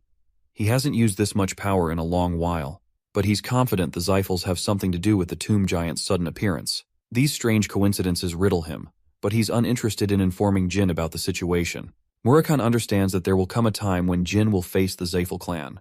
The scene cuts to the Transfigurator, who is utterly shocked that his creation, the tomb giant, was instantly destroyed. He's frustrated at the outcome, but Bishkil is concerned about an even more pressing matter. The Shadow Dragon became responsible for destroying the creature, as if to warn them. Bishkek wants to meet with the Xiphals as soon as he can. Jed feels the weight of pride after Jin's fantastic return. It's a crushing defeat to the flag bearers responsible for assigning him an important mission. The intermediate class is dismissed as Jin catches up with his friends and learns they also succeeded in their endeavors. Most of the intermediate class knights are jealous that a pureblood run Candle is armed with godly luck on his side. After all, they're hard stuck at their ranks. They make fun of Jin, who is a mere 4-star knight in their eyes. Despite his arrogance, they can't dent him because of his position as a pureblood. They're waiting for their next orders from Miyu and Anne. Interestingly, Jin invites the challenge by walking right towards them, enjoyably stating that he heard every word. He taunts Kazin, who admits talking trash behind his back. Jin confirms that he doesn't boast a higher rank than the rest of them. Kazin scoffs at him, fed up with Jin, who only completed the mission because of luck. Jin makes himself clear. He fully admits that the 5-star knight might outclass Jin's rank as a 4-star knight. Instead of letting them talk, Jin wants Kazin to challenge him to a duel. He fully allows the use of aura. Kazin thinks he's going to snatch an easy victory. He lunges to attack Jin, who can sense his frustration behind every swing. At the same time, Jin has experienced battle with far stronger opponents, so he's not feeling outclassed. Kazin tries to finish the fight, boasting himself as the stronger one of the two fighters. Jin blocks the attack but gets struck by his aura. Finally, he's able to keep up with the trajectories of his attacks, all possible combinations made with a sword. Jin is perceptive of every attack coming towards him. Thankfully, his opponent is fueled by rage, blind to his senses. With a clash of their swords, Jin prepares to end the fight with conviction. He hawks at his opponent for being predictable and bearing no chances of winning. 3 critical moves follow in Kazin's attacks. Jin counters everything and prepares for the killer blow. He renders a powerful aura slash that annihilates Kazin, stealing the victory from his mouth. Jin is certain of his strength. He has improved massively and entered the domain of a 5-star knight. It was his plan to misguide his opponent into believing he was an inferior opponent to exploit openings. The Tona twins come to the scene to find themselves baffled, but Jin doesn't even think much of the fight and walks away casually. When Kazin reports to his faction leaders, they take it as a joke. They're stunned that the boy has already reached the level of a 5-star knight at his fragile age. Both Miyu and Anne are aware of Jin's hostile message to the clan. They're prepared to mobilize strict measures to cut him down on his next mission. The clan murmurs about Jin's recent strength and improvement. Only the best of the best from his clan could achieve this level at the same age. Even Jin didn't predict this level of growth. He didn't refine his sword mastery skills apart from his special training. Growth in one side of his training affects all other aspects. Improving Shadow Force helped improve aura and mana flow too. He's the only person in his clan to master all 3 powers. Jin spots a bunch of flowers he's never seen before in his room. He doesn't mind since they seem to be safe. As for his latest achievement, Jin is certain that his siblings will become even more anxious to cut him down. Joshua is one of those people. He's a candidate for the throne right after Luna gave up her pursuit to become the patriarch.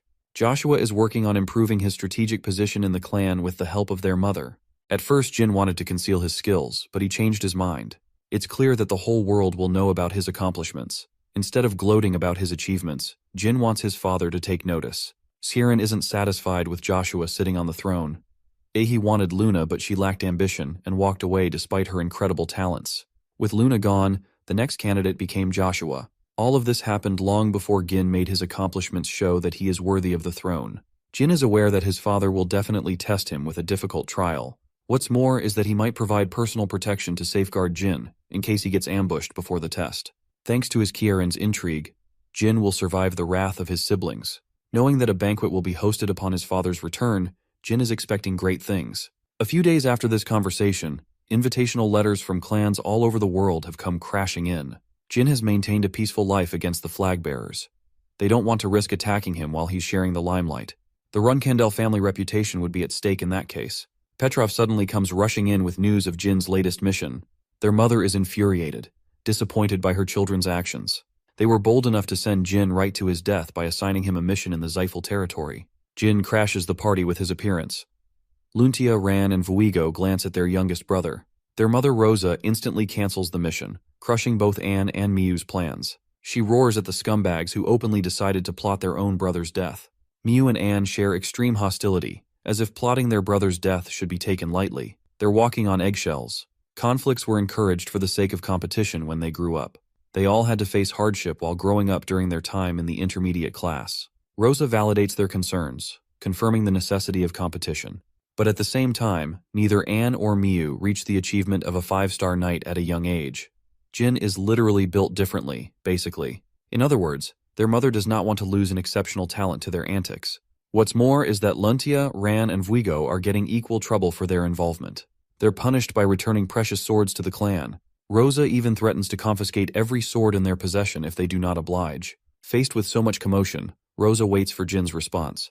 She wonders if he's going to be kind enough to receive the punishment, or if he will use this to his amusement. She wants to test the boy's resolve. Jin raises his voice, intending to take on the mission. Rosa is shocked that he fails to grasp the danger that comes with accepting the mission. The territory of Zyphals is terrifying, but Jin is confident of his victory. He's all for the mission he was assigned by his beloved sisters. Actually, he even sides with his sisters for helping him take on a mission within his powers. Rosa taunts him for putting on a courageous act. But the 15-year-old shares concerns for the reputation of the clan if there is a sudden change in missions. Rosa blasts his excuse, knowing that he's just being exploited through this mission. Since they can't fight directly, that's what Jin is hoping for. He knows he's no match for his sisters at present, so he wants to prove a point by completely destroying them with this mission. Rosa is still cautious and reminds him of the danger. Jin is glad to take on the fight for the condition of retrieving the swords from his brothers after his return. Both Vuigo and Ran are even ready to stop him from going on a mission so dangerous by offering him a sword now. But Jin isn't buying into their schemes, because if they were on his side from the beginning, they would have stopped Miu and Anne's schemes. Rosa accepts the boy's conditions. She fears the possibility that Jin might one day become like Luna. But now, Rosa is happy with her son's recent development. With the meeting coming to a close, Anne taunts him for boasting a lucky track record. She's even ready to send some of her own slaves to finish the job. Jin doesn't acknowledge their words and hopes to give them a slap on the face with his return. The intermediate class knights from their faction are none other than the hooligans who were taunting Jin since the first day. Kazin is one of the three. Jin shows no signs of distrust to their faces, but deep down, he knows they're waiting for the right opportunity to strike him down. The mission objective is to hijack items after infiltration. 4 relics rest in the historic sites of Kolin. It was once a thriving land that now belongs to the Zyphals. After discovering the land, they mercilessly slaughtered the natives. They only act like they respect Colin's people, but deep down, it's clear they're still facing enslavement by the sorcerers. While the Zyphals generally try to play with reason, they are extremely cruel, and Jin knows from experience in his past life. Even the sorcerers were hunting a special relic in this land, a mirror that is boasted as a top-secret relic. One journalist was able to cover the mirror in great detail by investigating and testifying from Colin's people. The mystical well of mana is so powerful that it boosts one's mana to 7 stars, allowing the Zyphals to build an unstoppable army in the future. The object has yet to be discovered in this timeline. Jin wants to ensure the same doesn't happen again. The relic rests in the 3rd warehouse guarded by the Zyphals. They will have to take caution against the sentry spells in the area. Kazin offers his undivided support, but Jin obviously knows it's a bunch of crap. Kazin's men recommend keeping an efficient approach on the journey, but Jin has different ideas. He's not in the mood to play around, so he spikes their food with a sleeping drug. Their bodies flop to the ground. Jin thinks it was obvious they were trying to kill him from the start. He advances forth to finish this mission all by himself. Our boy immediately throws hands and sharply dodges the enemy's attacks. With 2 low-class fighters down for the count, Jin inspects the ordinary-looking lock. Jin cracks it easily to find a magic circle marked on the ground. Rumors suggest that only those with specific bloodlines can transport via magic circles. However, that technicality only exists for demons or humans. Jin slices the defeated guard's hand to extract the necessary blood. He could have used his own, but that wouldn't cover his tracks. The magic circle activates after coming in contact with the blood, but suddenly, it reacted harshly, even though he used the blood of the guard. Jin turns to realize that the mob characters he just defeated are actually monsters.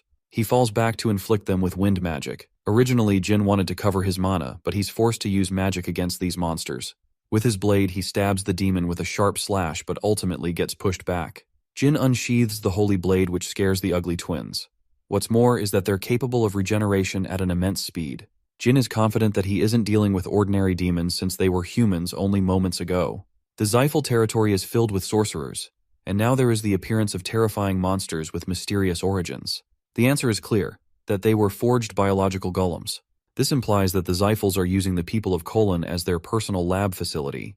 These monsters only possess the speed and strength of a regular 4-star knight, so they're not impossible to beat. Jin narrows his focus on attacking the golem's core, as they are considered the greatest weakness. Jin thrusts this dude's head clean, but it's not enough to kill him. The monster is even more enraged than from before. Jin impales the creature's abdomen, but it's still not enough to defeat the monster. The final spot is the creature's heart. Jin defeats the golem at last, pitying the humans who were forced to become such creatures. He kills the second golem in the same manner, and with that, both creatures are subdued. The pitiable remains of the human begged for a release.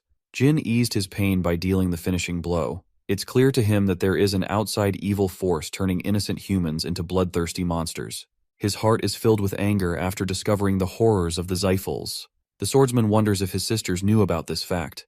And yet, Jin's spirit burns to complete the mission. He has no leverage against the Xiphals even if he exposes their shitty schemes. Experimentation and creation of biological golems is a taboo, so it would put incredible pressure on the clan's reputation. Jin safeguards what little evidence he has to use against the Xiphals in the future.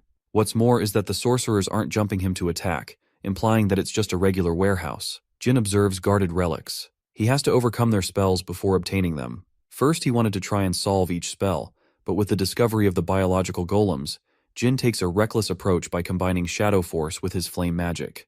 He obliterates the site in the hopes of delivering a message for the Xiphals to remember.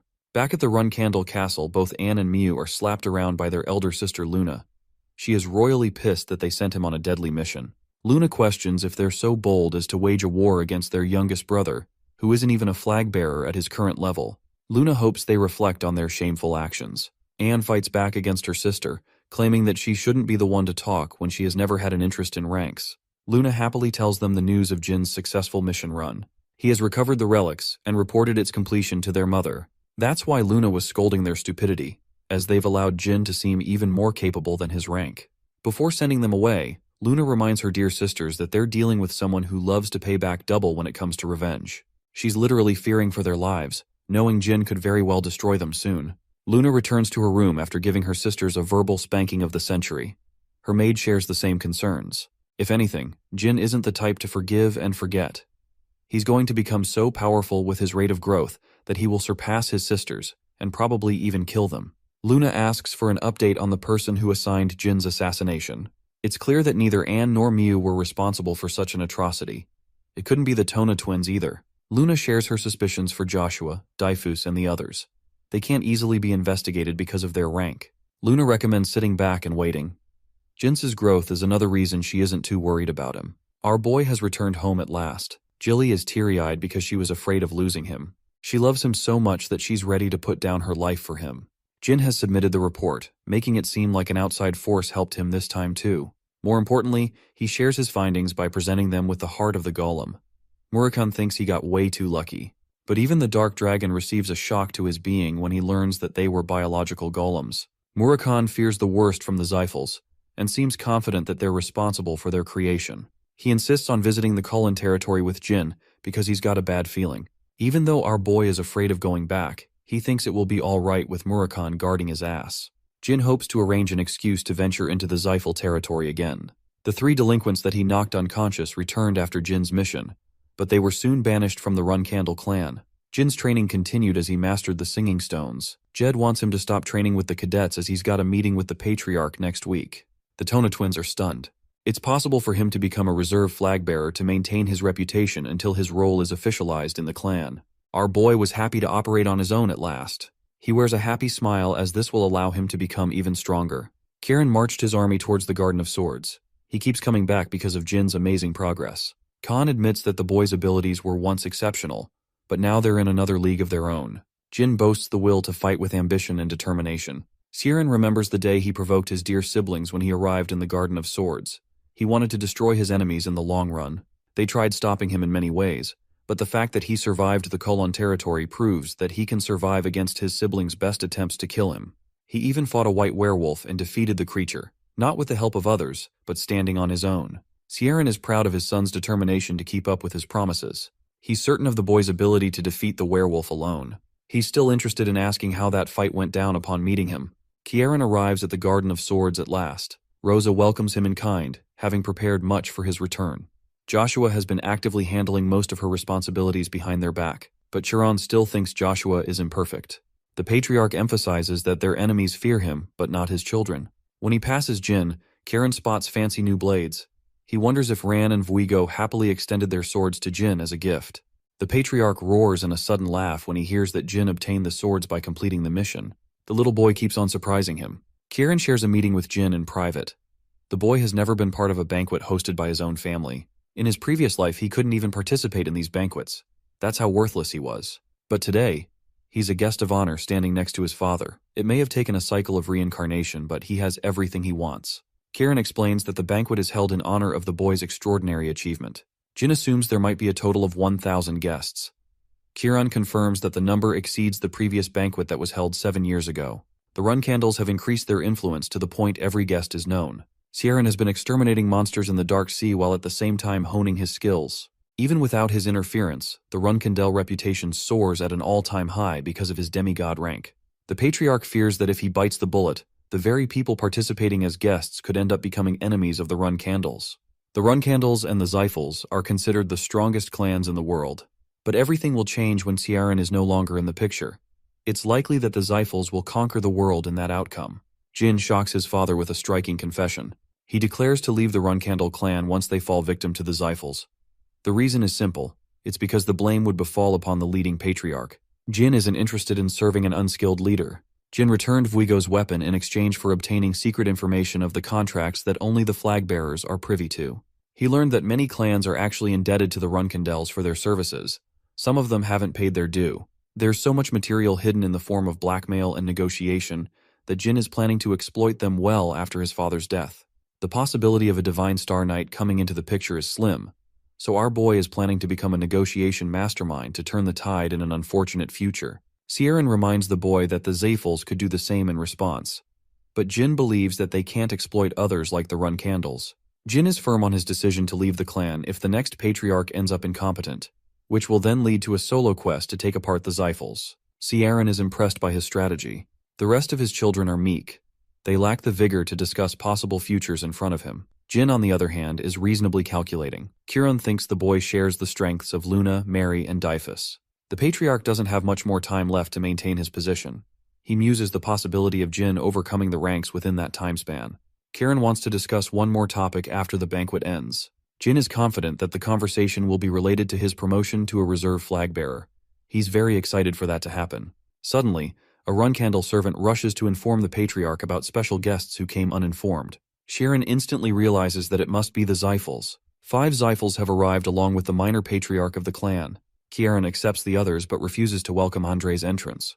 Jin is alarmed to see his father's humiliating response to the Zyphal minor patriarch, but he agrees that it is necessary. It's a smart order because Andre would be disobeying Kieran's orders if he forced his way in. This means Andre has to follow their command no matter what, unless he's interested in getting himself killed. Sieran welcomes his guests as the patriarch of the Runkandel clan. He highlights Jin's exceptional progress as the reason for the banquet. The guests praise the boy's accomplishments. Sieran explains that only 2 rules exist in the banquet.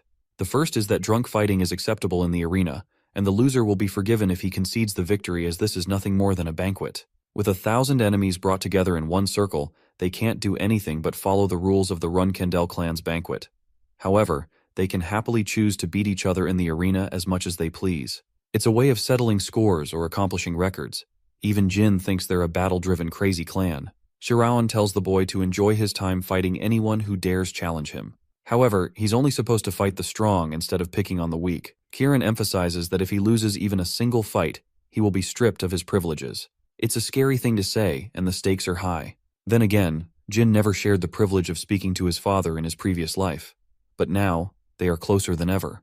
Despite that, Jin doesn't hope to foster a happy relationship with his family. His lifelong goal is to surpass his father instead. Jin joins the banquet. The Tona twins merrily stick around him. They inform him of their progress with the singing stones. But Jin knows they're here to just steal some of his attention. The first flag bearer of the Ken clan extends his gratitude for the Runkindel prodigy. The Tona twins exit the scene, while Jin talks highly of Ken's accomplishments, viewing him as a hero. Suddenly, an arrogant imbecile interrupts their conversation. Uger disrespects Jin, who maintains his calm despite the provocation. Despite being the asshole, he accuses Jin of a case of disrespect. Our boy confidently responds that what he did could have ended very badly for him. The flag bearers of the Ken clan, among others, treated Jin with immense respect. And then this nobody chimed in, acting like he owned the place.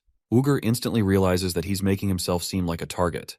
He does as he is asked, apologizing for getting ahead of himself. Jin forgives him promptly, while the gorgeous Luna comments how Jin loves making enemies. She wants him to take it easy, and wonders what would have happened if the man challenged him to a duel. For Jin, it doesn't seem like a problem. He was betting on Tuco clan's patriarch to stop his foolishness before that happened. Luna is impressed by his quick thinking. Jin emphasizes that he has to learn a fuckton of things to make sure he survives in the family, especially when he's the youngest of the bunch. He's a prodigious boy who was targeted even at the safest castle. Luna is curious about the identity of the man who tried to assassinate him. She doesn't fancy such parties and hopes to leave. She refuses to dance with her brother for now, calling our boy a short king. Before leaving, Luna dearly embraces her brother as a display of affection. This would make them fear interacting with Jin, since they're even more afraid of the legendary white whale of the Runkindel clan. Some of them grow furiously jealous. Bubare is actually a die-hard fan of Luna and simps for her like a creepy maniac. Bishkel is disappointed by this dude, while his sister Margiela is spoiling the man for having his type. Jin is most tired of his role in the banquet. He wonders what happened to the Zyphal intruders. In unexpected suddenness, Jin spots the icy Cirrus and Dorma. She greets him with conviction, as if she has already met him from somewhere. Jin behaves as if they're encountering each other for the first time. She thinks highly of his accomplishments for reaching 5 stars at a nimble age. Jin returns the compliment and thinks that Cirrus is doing well as an heir to the secret palace. She taunts him for having one too many siblings. Instead of feeling offended, Jin agrees. He's actually certain that Cirrus knows about his identity from the time he infiltrated Mamit. The sharp woman finally gets to the main topic if his leg is recovered. Jin simply smiles and returns the assertion that he remembers their interaction. Ceres wants to know the identity of the man who led the attack.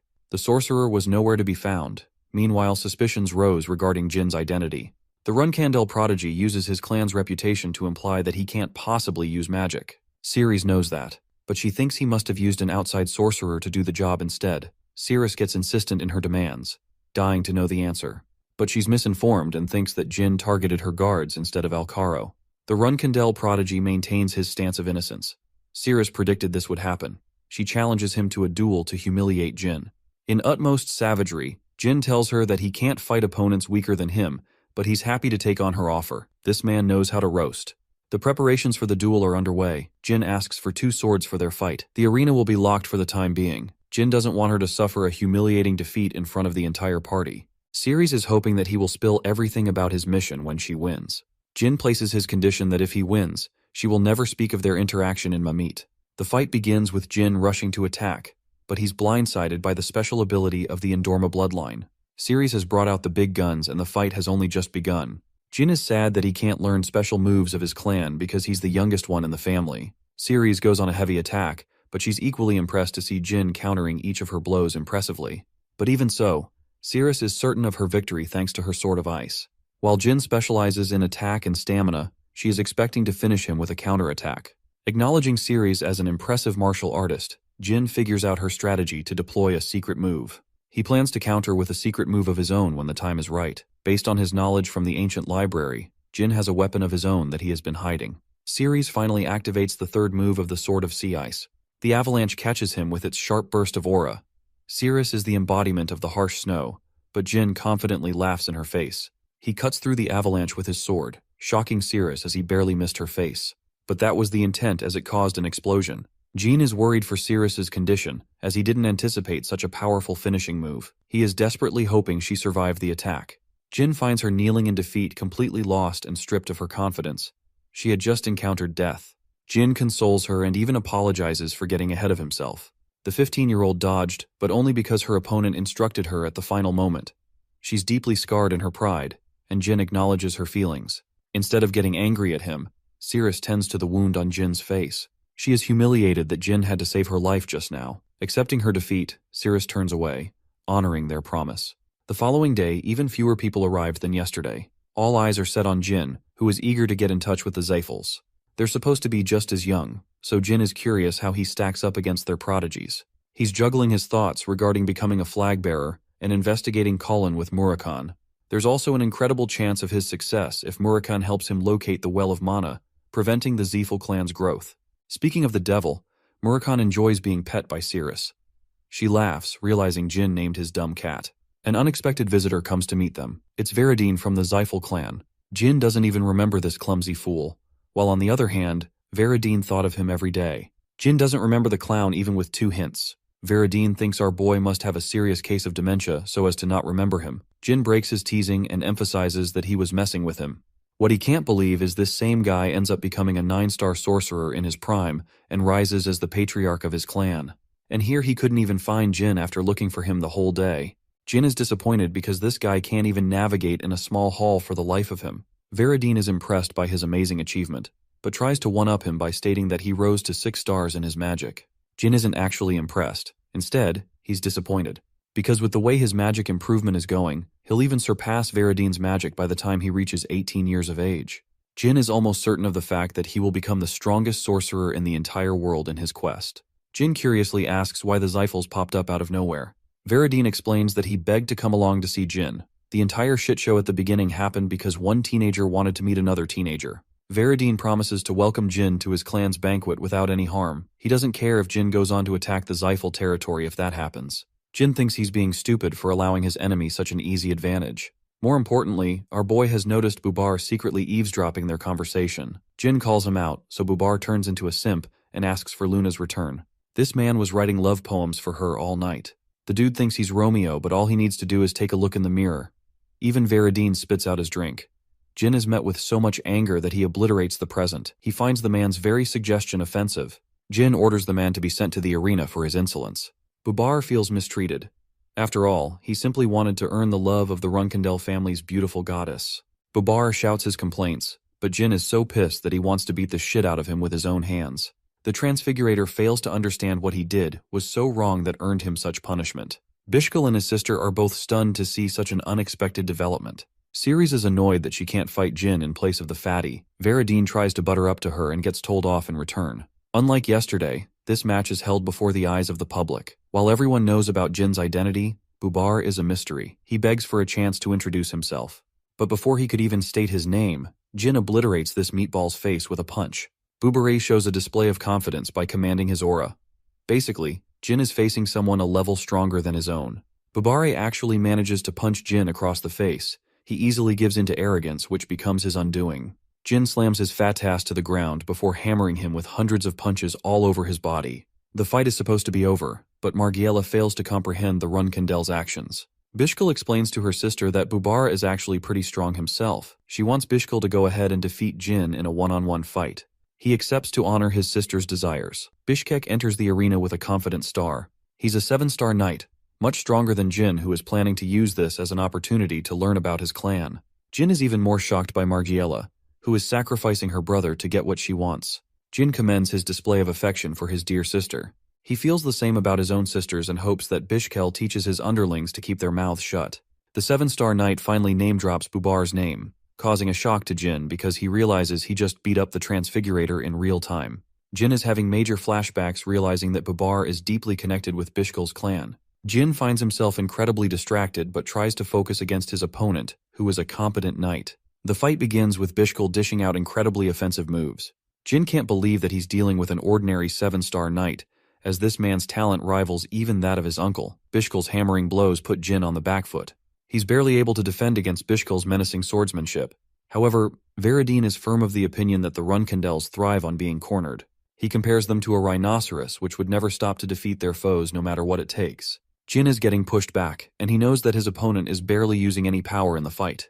He's a 5-star swordsman going up against a knight way beyond 7 stars. Jin is cornered and at the brink of losing, but it's exactly when he feels the same feeling he felt fighting Kazin. Bishkel dashes to finish the fight. Jin awaits his slash in a state of meditation. With his blade decimated from the impact, Bishul stops his weapon right next to Jin's neck. Jin collapses and Bishkul is crowned the victor. However, he nearly endured a fatal blow to his neck.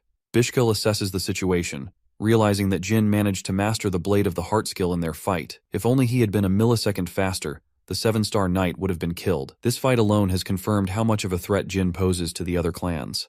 He wakes up later in his room, annoyed that he fainted for 2 days. The banquet ended in his sleep, so he couldn't even bid farewell to his dear guests. Jilly tells him that people excitedly talked about the fight while he was unconscious.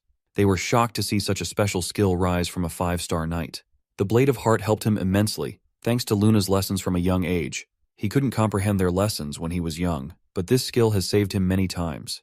He projected the talents of an 8-star knight and feels proud of his achievements. Jin found out about a bunch of things as a result of the banquet. He learned about Varadine's strength and influence and earned Cirrus' friendship. What's more is the discovery of Bubare's relationship with the Ivaliano clan. Jin wants to take his time to investigate deeper into his concerns. Before leaving, Cirrus left him beautiful flowers. Jilly wonders if she has found a crush on him, but Jin believes otherwise. The flowers represent a symbol called the unending fight, meaning she desires to fight him someday again. Murakhan still thinks it's an achievement for this man to earn her affection. Jilly abruptly informs Jin to visit his father, who is expecting him. Jin realizes that his mission to get sent away is right around the corner. He tries to find him. Kiran is expecting him in the shadows. Jin is prepared to leave the clan, an answer his father seems to like. Their current location is called the Crypt, a place where select few heroes of the clan are honored. Heroes that saved their clan many times in millennia. Sieran shares that the first patriarch rests in a different location. The very power that Jin now possesses is the reason they were never able to claim his body. Upon his death, the Zyphals cornered them into a contract to forever stop using magic. They placed a prominent curse upon the run candles, stopping the production of mana in their bodies from birth. Sieran remembers when he first asked the boy how he came to acquire such a power. He lied then, but the same answer could have put him in deep trouble at his current age. Kiran learns that Soldaret made him into his contractor. Interestingly, his father is curious if the boy wields the ability to conquer the clan with his newfound powers. Jin answers that once he discovers there is nothing in the world that is more desirable than his own clan, he will return to take his spot and conquer the clan. Sharon smiles as the boy possesses an entirely different reason for leaving the clan. Jin is given a duration of 5 years to make his decision. Unsheathing his weapon, Jin is prepared to meet his father at the end of his years. After his conversation, Jin wants to depart immediately, but Jilly is chained from using her powers. The Runkandels don't want Jin to accomplish anything with the assistance of outside forces, but rest assured, because our boy is prepared to manhandle the situation during this time. He feels sorry for Jilly for enduring harsh treatment for his sake, but she's more than happy with his accomplishments for becoming a reserve flag bearer. Jin turns to look at the Runkandel estate a final time, realizing that this is where his journey truly begins. The perspective shifts to Kieran's contemplation. He may have become the strongest in the era with his might, even if he failed to void the pact made with the Zyphals, but for his son, he boasts the power of the God of Darkness. Kieran is excited about what will become of him, and if he will be responsible for freeing the Runkandels for their lifelong curse. That night, Jin left without saying goodbye to any of his junior cadets, or even Luna. He thinks she wouldn't mind because he's just going out for training. Jilly wonders where they should go. Normally, reserve flag bearers like to explore Mamit Lawless to stack a reputation for catching criminals. It's necessary to amass a reputation before being accepted as a true flag bearer. For Mary, she defeated powerful warriors at her age and earned the reputation of the Madwoman of the South. Usually his siblings returned to the clan at most up to 2 years, but Kieran wanted Jin to explore the world for longer. He senses that Kieran wants the boy to master his powers fully before returning home. Jin sets his sights on the Arkan Kingdom, a dangerous Zyphal territory. His reasoning is simple. He heard about mercenaries hanging around the region to terrorize the locals of the area. Jilly is pumped with excitement. The truth is, our boy lied. He only knows this information because of his past life. A criminal syndicate called Tessing runs an underground auction, full of mysterious secrets. The valuables are what Jin is after. Since they can't use a portal to transport to the kingdom instantly, it's going to be a problem. Jin isn't supposed to reveal his identity or make use of his status as a member of the clan. He tells Jilly that they don't have to worry until they reach the Jian Kingdom. Our boy wants Murakhan's help as his private escort. He ignores the risks as Murakhan transforms into a beautiful dark dragon. Back at the castle, Luna suddenly feels a sharp sensation. She's shocked that Jin would take such absurd ways to travel right after exiting the clan. She's hoping the best for his success, despite feeling butthurt that he didn't even come to say goodbye. Having reached the Jian Kingdom, Gilly feels travel sick because of how fast they were going. Murakami is deeply worried about her, despite being a dark dragon of mysterious origins. Jin goes out to collect money while Murakami is taking care of his nanny. Remember Semberbil, the dude he saved in his first real mission? He's sad that he didn't get invited to the Runkendel banquet. Fortunately for him, Jin is right here. He creeps him out with a silent entry and wants his help. Jin requests that he obtain a good amount of money for them, surprising Sember. Unofficial flag bearers are told off against revealing their true identities, because their mission is to survive with their own powers instead of using the Runkendel family's name. This becomes a major problem for them when it comes to obtaining wealth. They spend the first few months grinding out funds for travel. This way, they live through the life of poverty and experience what it feels like to be a commoner. In Jin's case, this never happened. They got a good head start thanks to the wealth Sember promised. He returned the favor in kind. As they're preparing to teleport, Jin hopes that Dragon Boy over here doesn't just throw up like last time. The reason they didn't just fly their way to the Arkan Kingdom is because the Zephals control many dragons of their own.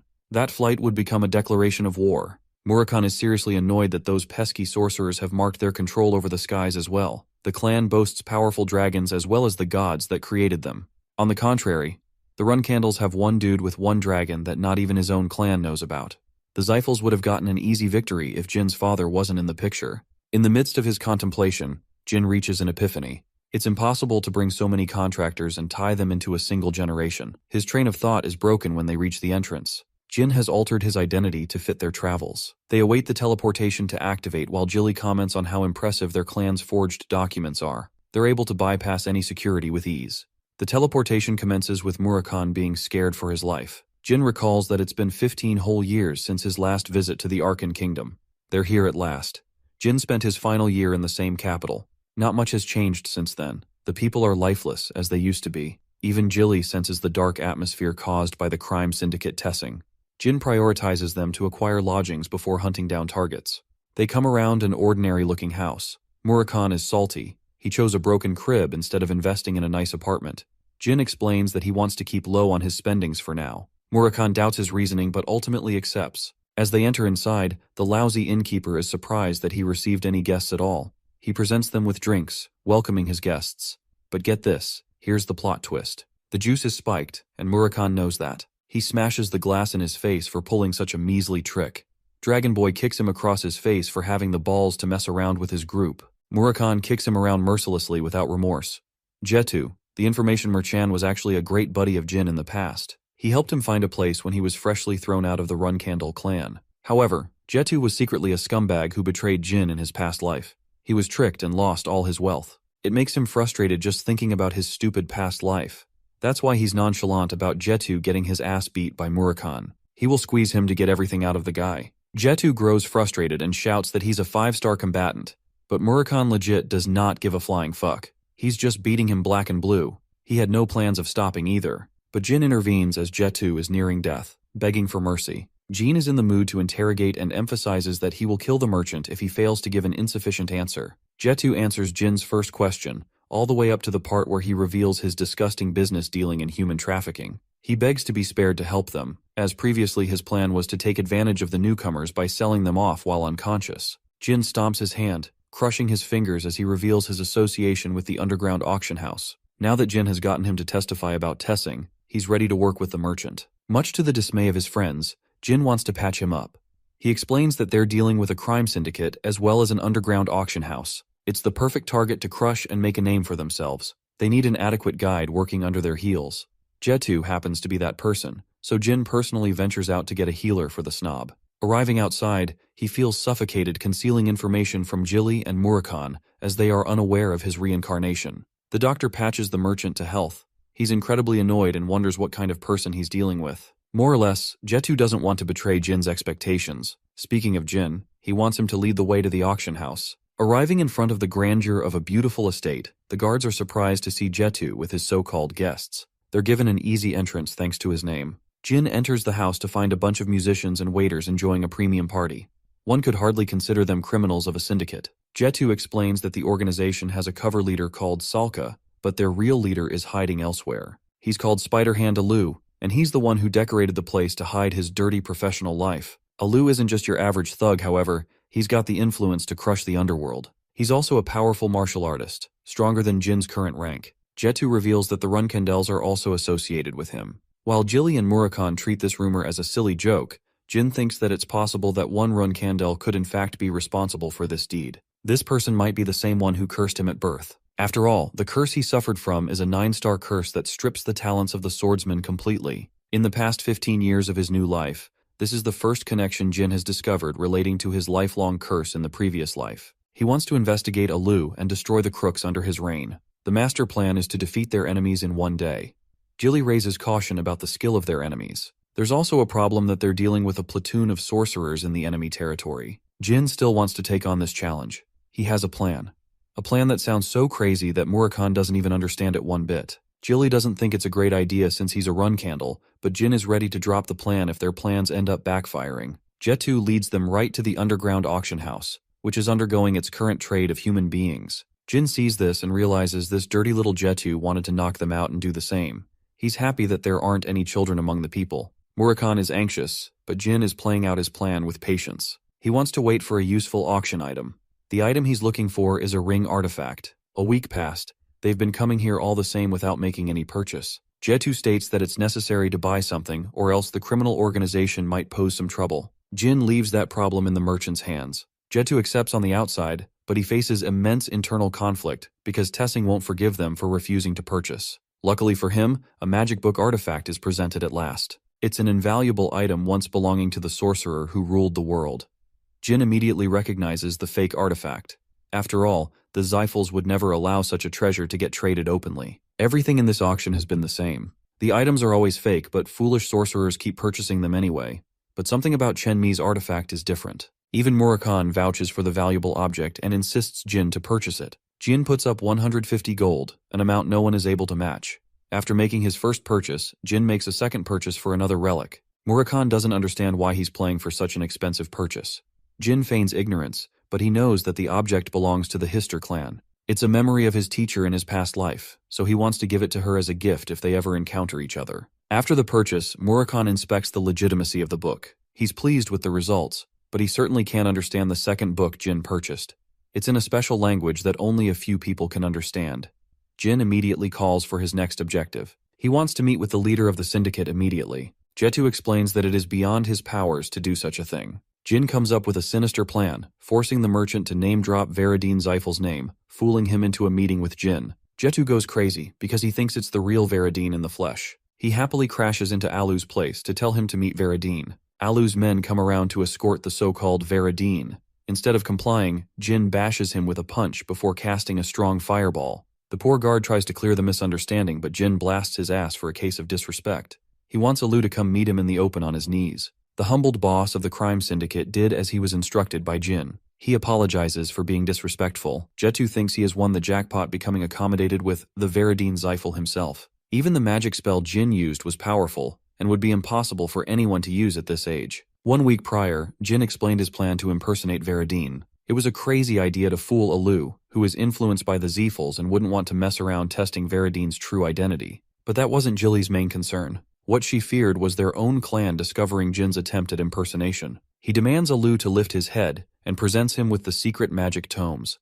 Alu apologizes for trading them without the clan's permission. Jin feels offended that Alu sold off many valuables of the Xiphals to ordinary people. The crime syndicate's leader apologizes as he is a martial artist who doesn't know how to deal with ancient artifacts. Alu offers to recover the traded relics, but Jin is so pissed that he demands access to the client logs, threatening that his clan will investigate the matter privately. Alu finds himself at checkmate. He thinks his life built inside the Arkan Kingdom is no more as the Xiphals have become furious of his actions. It's clear that the entire organization will cease to exist if the Xiphals become infuriated. Alu presents him with all the information necessary. He even offers to bring over highly confidential documents from his house. Jin immediately calls out his bluff, stating that Alu would use that time to plot something behind his back. With his plans uncovered, Alu finds herself struggling to utter even a single word. He turns around and instructs his men to keep them busy while he's gone. Alu is frustrated and becomes desperate in finding a way out of this mess. Gilly and Murakhan scout the information logs. Murakhan communicates with the boy through telepathy. Alu would soon discover Jin's real identity, but he isn't worried. Jin finally found the ring he was desperately looking for. Best Nanny Gilly is concerned for our boy's reckless methods, while the information merchant Jetu brings him a list of all the slaves Jin requested. Jin forces his way through Alu's guard, knocking him out in a single punch. Jetu doesn't understand his intentions, but Jin's mission with him has put him under major fire. So much so that he recommends the man flee to the Vimonth Empire because he's not surviving in the current place. Jetu wants to go along with Jin. He begs to stay by Veridin's side, thinking that he's going to steal all the glory. Jin finally reveals that he's not even Veridin himself. The poor informant's dreams are utterly crushed. 2 hours after that, Alu returned to confirm that the real Veridin boasts silver hair. This means they got heavily played by a bunch of no-name clowns. Alu learns that they escaped after retrieving information of all the slaves. In a fit of rage, he slams his own man in the nearest wall, killing him at once. Alu wants his men to find the imposters so that he can repay them for such humiliation. Meanwhile, Murakun is concerned the crime syndicate's leader will locate them. Jin emphasizes that he wants to confirm the rumor of the Runkandels working with the man. They've already acquired the valuables. Murakun is about to ask how Jin acquired the ancient ring. But before that, they have a fight to deal with. Alu has arrived, armed with his weapons to kill Jin and his friends. Unfazed, the 5-star knight simply tells him that they've reported the client list to the rest of the world, meaning his life is over. With that settled, it's time for the fight. Jin wants to solo his ass, and instructs Murakun to handle the rest of the goons. Alu thinks they're underestimating him, and orders his sorcerers to attack. Murakun simply waits for them to come at him. He's strong enough to fend off each of their blows without even moving from his spot. Murakun annihilates the remainder of Alu's men, being a one-man army of his own. Alu tells them to attack Jin and Jilly with their magical spells. But the spells are all weak in comparison to what Jin can pull off. He simply blocks them all thanks to the effects of the stone Luna gifted him long ago. The Dark Dragon is annoyed by their pesky numbers and reveals its true power. In a fit of fury and rage, Alu starts slaughtering his own men, having lost his damn mind. The upcoming battle is for Jin to fight, as Murakun has already eliminated the small fries that could have caused trouble. The annoyed leader demands to know who ordered such a mission. He rushes to attack Jin, impressing him with his speed. Alu makes one thing clear: he's not going to die here. Murakun reminds Jin that this time, he's facing a true 7-star fighter, unlike Bishkal, who was clearly holding back in their fight. Alu thinks Jin is extremely overconfident for challenging him. The swordsman draws his blade as the first clash connects between the two fighters. Alu is shaken to discover that this guy isn't a sorcerer but a swordsman. He pressures Jin to go on the defensive, before clawing him with a bunch of heavy attacks. Jin tries to counter, but his opponent's speed is fast enough to inflict a shallow wound on his body. Jin realizes that he's dealing with someone way out of his league. Alu isn't concerned about Jin, but instead, he's wondering why Murakun is staying out of the fight, despite being leagues ahead of him in strength. Murakun is enjoying Jin struggling in this fight. Jilly shares her concerns, but the Dark Dragon emphasizes that it's necessary for Jin's growth. If there's a miracle, Jin might even win. Alu overwhelmed the 5-star Runkandel, believing that he's going to win. But the reality is, for the Runkandels, they're used to facing enemies far stronger than them.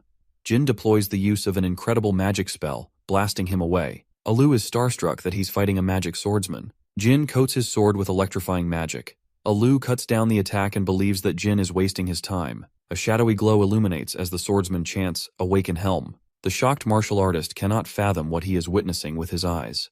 A dark swordsman coated in shadows has taken form. Jin is using this special form to close the gap between their skills. With a few slashes, the fight has already ended.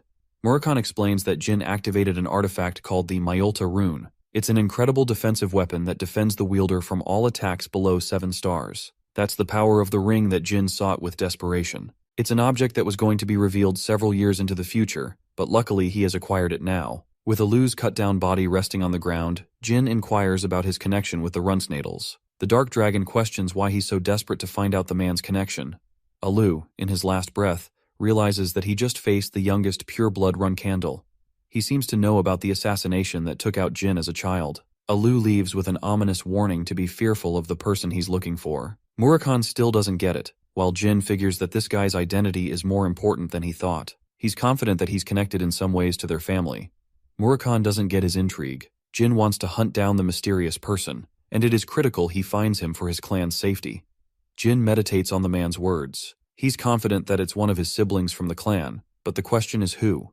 It has to be someone who figured out Jin's talent from a young age and wanted to eliminate the threat. There's only one person, Joshua Runkandel, the candidate patriarch to lead their clan. The following few days, Tessing's destruction is publicized to the whole world. This is thanks to Jetu's help, and though he was still interrogated by the Zyphals, it's fine because Jin profited the most from the situation. He obtained ancient books, found the special ring, and even defeated a 7-star knight with his own powers. Jilly shares her obvious concerns that he's still underestimating the capabilities of what a 7-star knight is like. This is confirmed by Jin himself, who thinks he's weaker than his nanny even at this stage. Their tracks are covered thanks to the merchant, so it's time to move on to the next location, the free city of Tikan.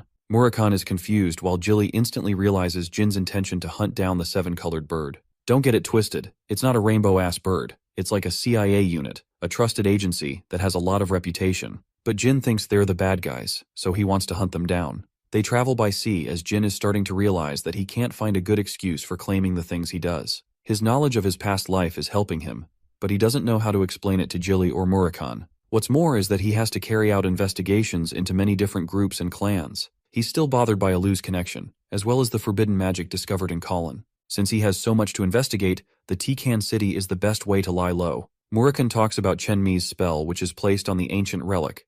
It's a form of light magic that was used to protect against the Xiphals. The Xiphal clan made sure to eradicate anyone in their path. That's what happened to Chenmi too, and thus it will be the fate of the Runkandels if Jindones end up mastering Shadow Force. It's a heavy burden. Murakami insists that he learn a bunch of spells. He casts a shadow spell, causing confusion to Jin, who was expecting light magic instead. Suddenly, the room illuminates in a bright flash, blinding the boy's eyes as Murakami gets a great laugh. Blinding magic can be used offensively and defensively. It's one of the spells Chenmi came up with, so Jin thinks it's a valuable find. Murakami is more or less curious about the second relic from the Hister clan. The code is beyond his understanding, so he doesn't think anything valuable can be found inside. Jin insists they keep the book for the time being and crack its contents when the time is right. A week of travel passed as the group arrived in the free city of Tikan, a beautiful place completely free from the influence of the Runkandels and the Xiphals. It is considered the perfect site for vacations. Jilly recommends looking for a place to stay. Dragon Boy is hoping he finds a lavish place this time. Murakami's sudden transformation attracted the attention of a little girl, who clearly saw a cat turn into a man. The girl wants to learn how to transform too, while Gilly and Murakami are stumped. Funnily enough, they try to gaslight the little girl into believing she was hallucinating, and that people can't transform like that. Jin is out here playing politics with a tiny loudmouth gremlin who is stubborn to believe what she sees. Jilly thinks they should take her to the guards, but it might cause immense trouble if the rumors spread. Murakami tries to talk shit, but she gives him the death stare for stupidly transforming in the middle of the damn city. Yulia spots the guards, but she doesn't like being around them since they cause her mother trouble. Feeling that something might be off, Jin assumes that Yulia's mother could be a criminal. The guard instantly recognizes Yulia's face and calls for the chief. He tells Jin that she's the daughter of their chief in command. So no, she's not a criminal. On the contrary, she's a brooding woman that looks like she will skin you alive. But when she sees her daughter, she crumbles into a sweet and lovable being. Yulia embraces her mother. Elisa introduces herself properly as the chief of the defense guards. Jin returns her kind regards and states that he's traveling with his friends. Jin requests recommendations for a place to stay. Well, before that, the little runt tells something to her mother. Elisa happily shares her recommendation letter for Jin to show to inn-owners around the city, promising them a good place to stay. The group leaves, but Elisa is still concerned about the news she heard from her daughter. Yulia snitched, seeing Murakami transforming into a cat.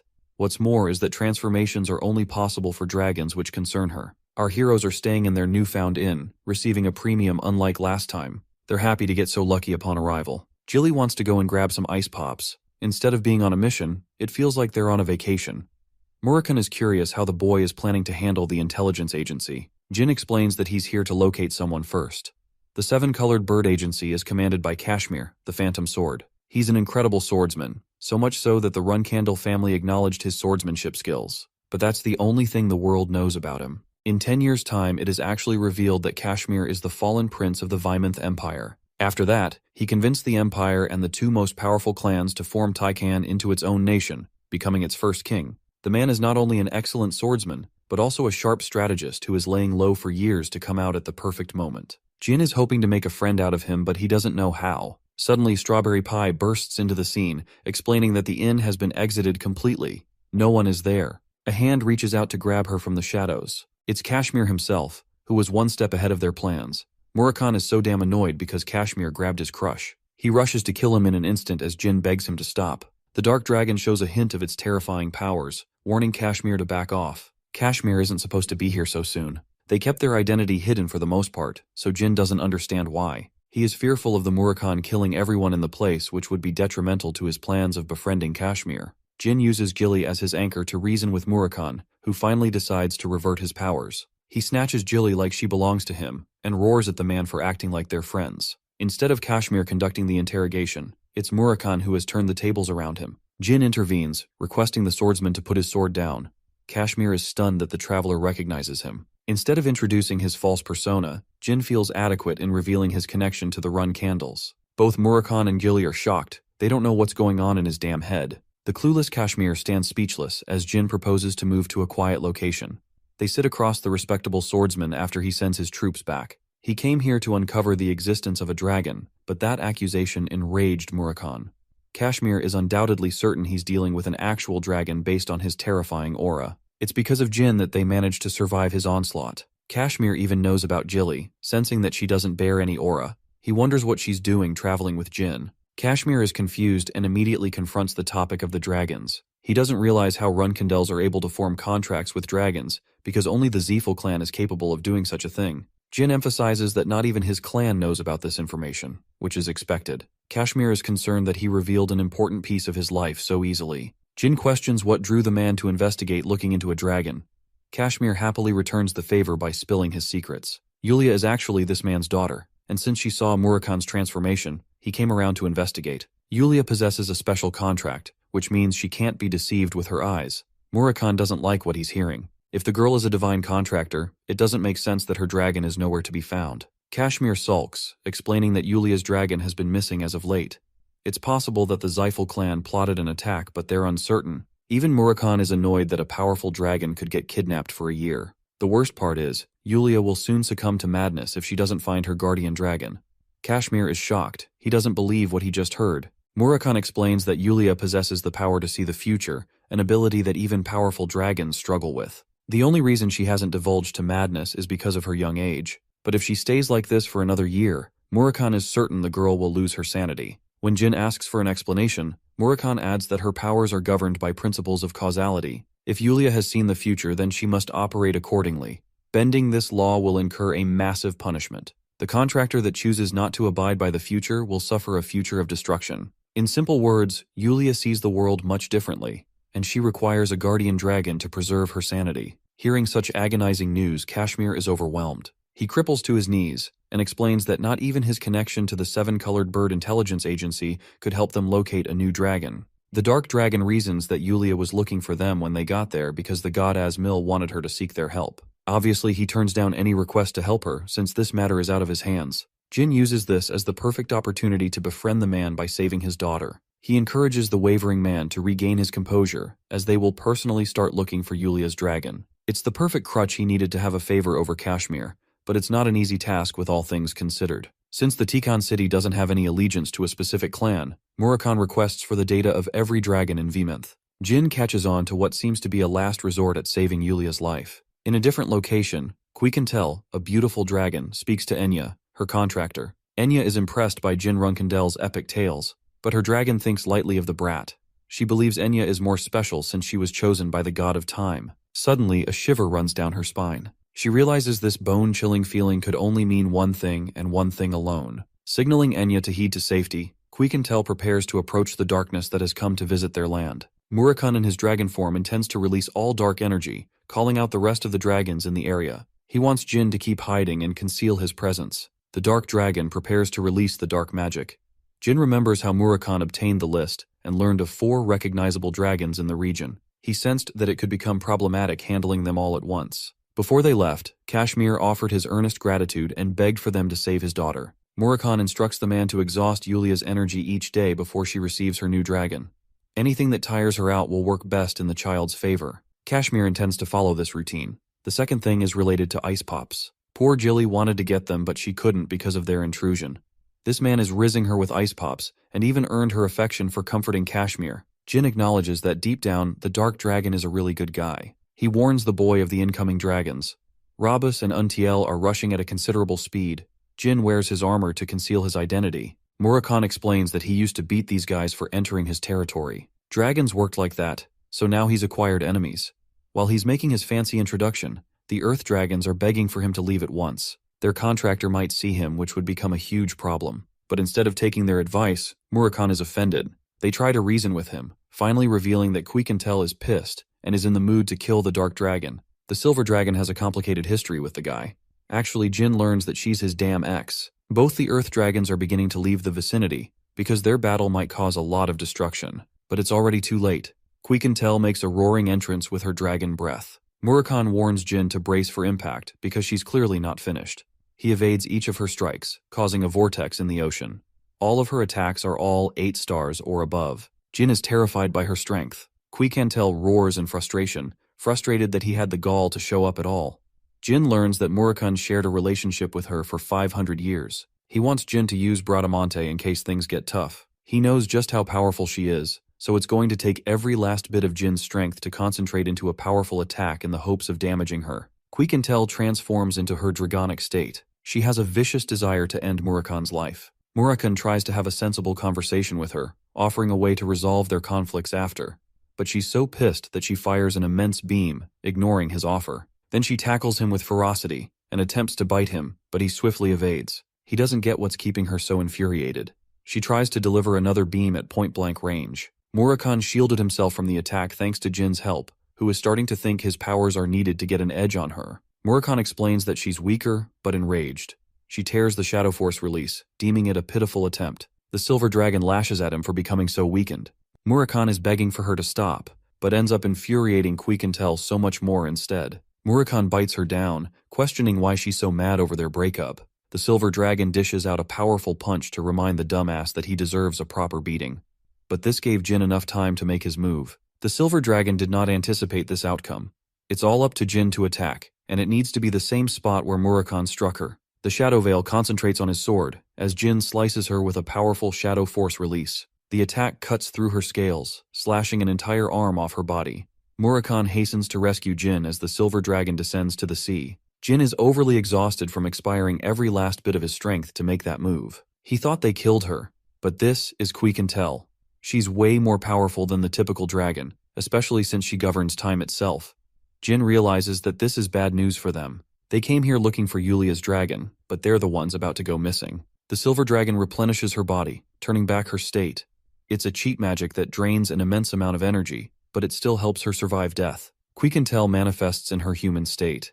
Murakhan thought they ended the relationship on good terms, so he doesn't understand why she's so angry at him. The Silver Dragon is enraged that not only did he leave her, he said so without explanation. Murakhan shouts back, roaring that he isn't at fault for thinking they weren't meant to be. This couple's quarrel surprises Jin.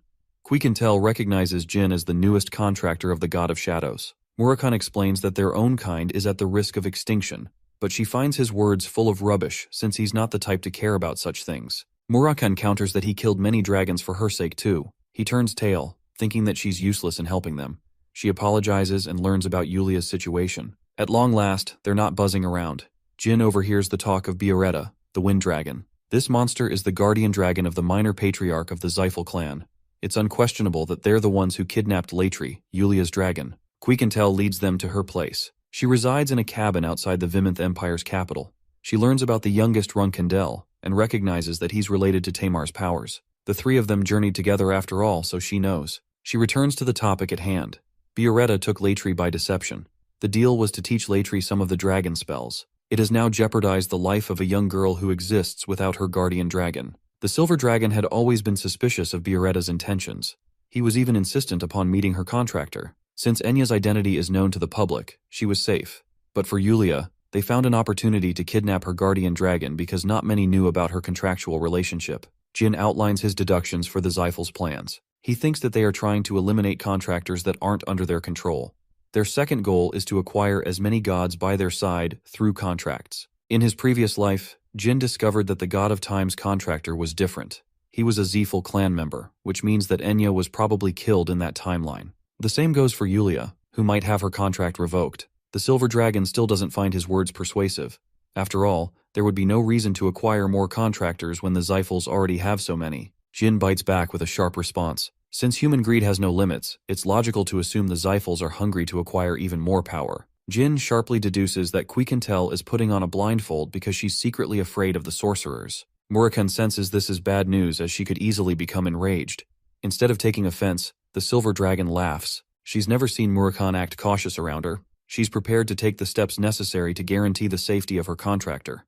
Even more, Quiquintel is prepared to help him meet Bioretta and recover Latri. Grasping Jin's shoulder, she reminisces on her memories with Tamar. She wants to swear loyalty to his descendant, and even comments that he's just like the first patriarch with his provocations. While they're talking, Enya bursts into the scene, ignoring Quiquintel's warnings to leave the house. She's a clumsy and shy fool who just so happens to fawn over Jin Runkindel. The boy is desperately asking for an explanation out of this mess. Quiquintel sulks, explaining that she's his #1 fangirl. Enya, the #1 simp, can't contain her excitement in front of her star and model Jin. She's surprisingly a commoner, which makes Jin assume that she must be really talented in some other aspect. The Silver Dragon is annoyed that she rebelled against her order to stay put. Quiquintel is barely containing her composure, while Jin thinks that Enya must have faced some serious bullying at the academy because of her rank. Jin states that he came to address Enya's safety. His kind and cooperative ask is enough to swoon the girl. She literally thinks her Prince Charming is here to rescue her from the bad guys. She's more than ready to go with him. That's just how excited this purple-haired midget is. Quiquintel whacks her unconscious. She's afraid that her obsession for Jin might take her to the ends of the Runcandle clan. The boy is shocked to learn that his own clan has dungeons and even dragons. As for Murakhan, the dude is out cold. With the two of them alone, Quiquintel emphasizes that she's only helping out Jin because of her ex-boyfriend, especially when he's become a sorry loser compared to his original strength. He would get destroyed by the Wind Dragon at his current level, so Quiquintel wants to take charge if it ever comes down to that. Jin is curious about the Buretta's dragon. Just how powerful is this dragon? Quiquintel explains that if Murakhan regained his original powers, then they should have been annihilated in their battle. The Silver Dragon wants Jin to stick around in the cabin until they can locate the Wind Dragon. Jin is surprised by how much she cares about them in secret. He's ready to handle Murakhan from his side. Quiquintel explains that Enya will soon regain consciousness, so he has to handle her carefully this time. Jin is stumped when he sees her actually wake up before his eyes. She's like a damn zombie for this man. After explaining the situation to Enya, she understands that she could be a potential target for the Zyphals. She trusts in his powers completely, and offers to leave tomorrow. Quiquintel instructs her to start packing. She will take care of the academy by calling in a sick leave for her sake. The only thing left is to take care of the Wind Dragon. Suddenly, a strange man calls out from outside. The Silver Dragon can't fathom how anyone would come in the middle of nowhere for firewood. Jin immediately realizes that it's a trap. He's confident that the guy outside isn't a nobody. In fact, he's a spy who has probably been keeping watch. Hearing this, Quiquintel instantly opens the door before lifting the man by his throat. She's ready to crush him if he dares not to speak. Then from within the cabin emerges another figure, the real perpetrator hiding in the shadows. He threatens to summon the entire task force if Quiquintel fails to let him go. But this girl is mighty pissed. She dashes headfirst to beat the shit out of this guy. Her thunderous punch sends a shockwave, but it's not nearly enough to even affect this man. He didn't move an inch and simply ate her attack. An incredible punch with the power of a dragon was blocked by this dude. It's clear that he's someone distinct, someone more powerful than the task force captain. He's the Emperor's right-hand man. Latz is another capable swordsman whose skill is acknowledged by the Runcandle clan. He's strong enough to pose immense trouble. Jin is lucky to have his identity concealed with his armor. Latz apologizes for his intrusion and states his true purpose. He came here to check on Jin and Murakhan, who had recently entered their empire. Quiquintel isn't one to let him off so easily. Latz swiftly threatens her, reminding the Silver Dragon that her contractor is out in the open, defenseless by herself. Even if she kills him, Enya won't survive the encounter. With that warning, he hastens to leave. The murderous Silver Dragon reminds Latz that she will return him this favor by taking away everything precious to him in his life. With such an imposing warning, the man takes his leave. He fucked with the wrong dragon. He's already fulfilled his purpose. Apart from the mission, he wants his squad to stay away from Quiquintel as much as possible. Because if they ever dare to try to mess with her, it'll be hell. In fact, that punch alone caused his face to bleed. This man knows he's getting crushed. He's smart and refuses to endanger his squad by provoking the Silver Dragon. Quiquintel is enraged that she made a stupid decision to keep Enya tangled under the roof of the Vemonth Empire. They could have done so much more if not for Jin's warning. Thankfully, they can still make amends and evacuate her to safety soon. The next morning, Jin assures Quiquintel regarding Enya's safety. They've made sure nothing happens to her, and Murakhan is also there to secretly protect her in case things get worse. With her safety guaranteed, it's time to handle Buretta. They will await Murakhan's return and make their move. 1 week has passed. He finally returned with a fine complaint. Quiquintel actually made this cabin in the image of their previous one. He's not planning on going back to her, but those days were truly something precious to him. They lived in harmony with the first patriarch. It was so much fun back then. But reliving those memories now is giving the Dark Dragon a headache he can't get rid of. Quiquintel makes fun of him for being so weak-minded. She informs the group about Buretta's response. They're to hurry to the uninhabited island soon. Having arrived at the location, Jin and Murakhan are observing in secret. When discussing a battle strategy, Quiquintel recommended that they adopt a direct approach and beat the shit out of him if he lies about Latry. Murakun fancied the idea and thought it would be best if he could join in and double-team the Wind Dragon. However, the Silver Dragon took offense to the idea.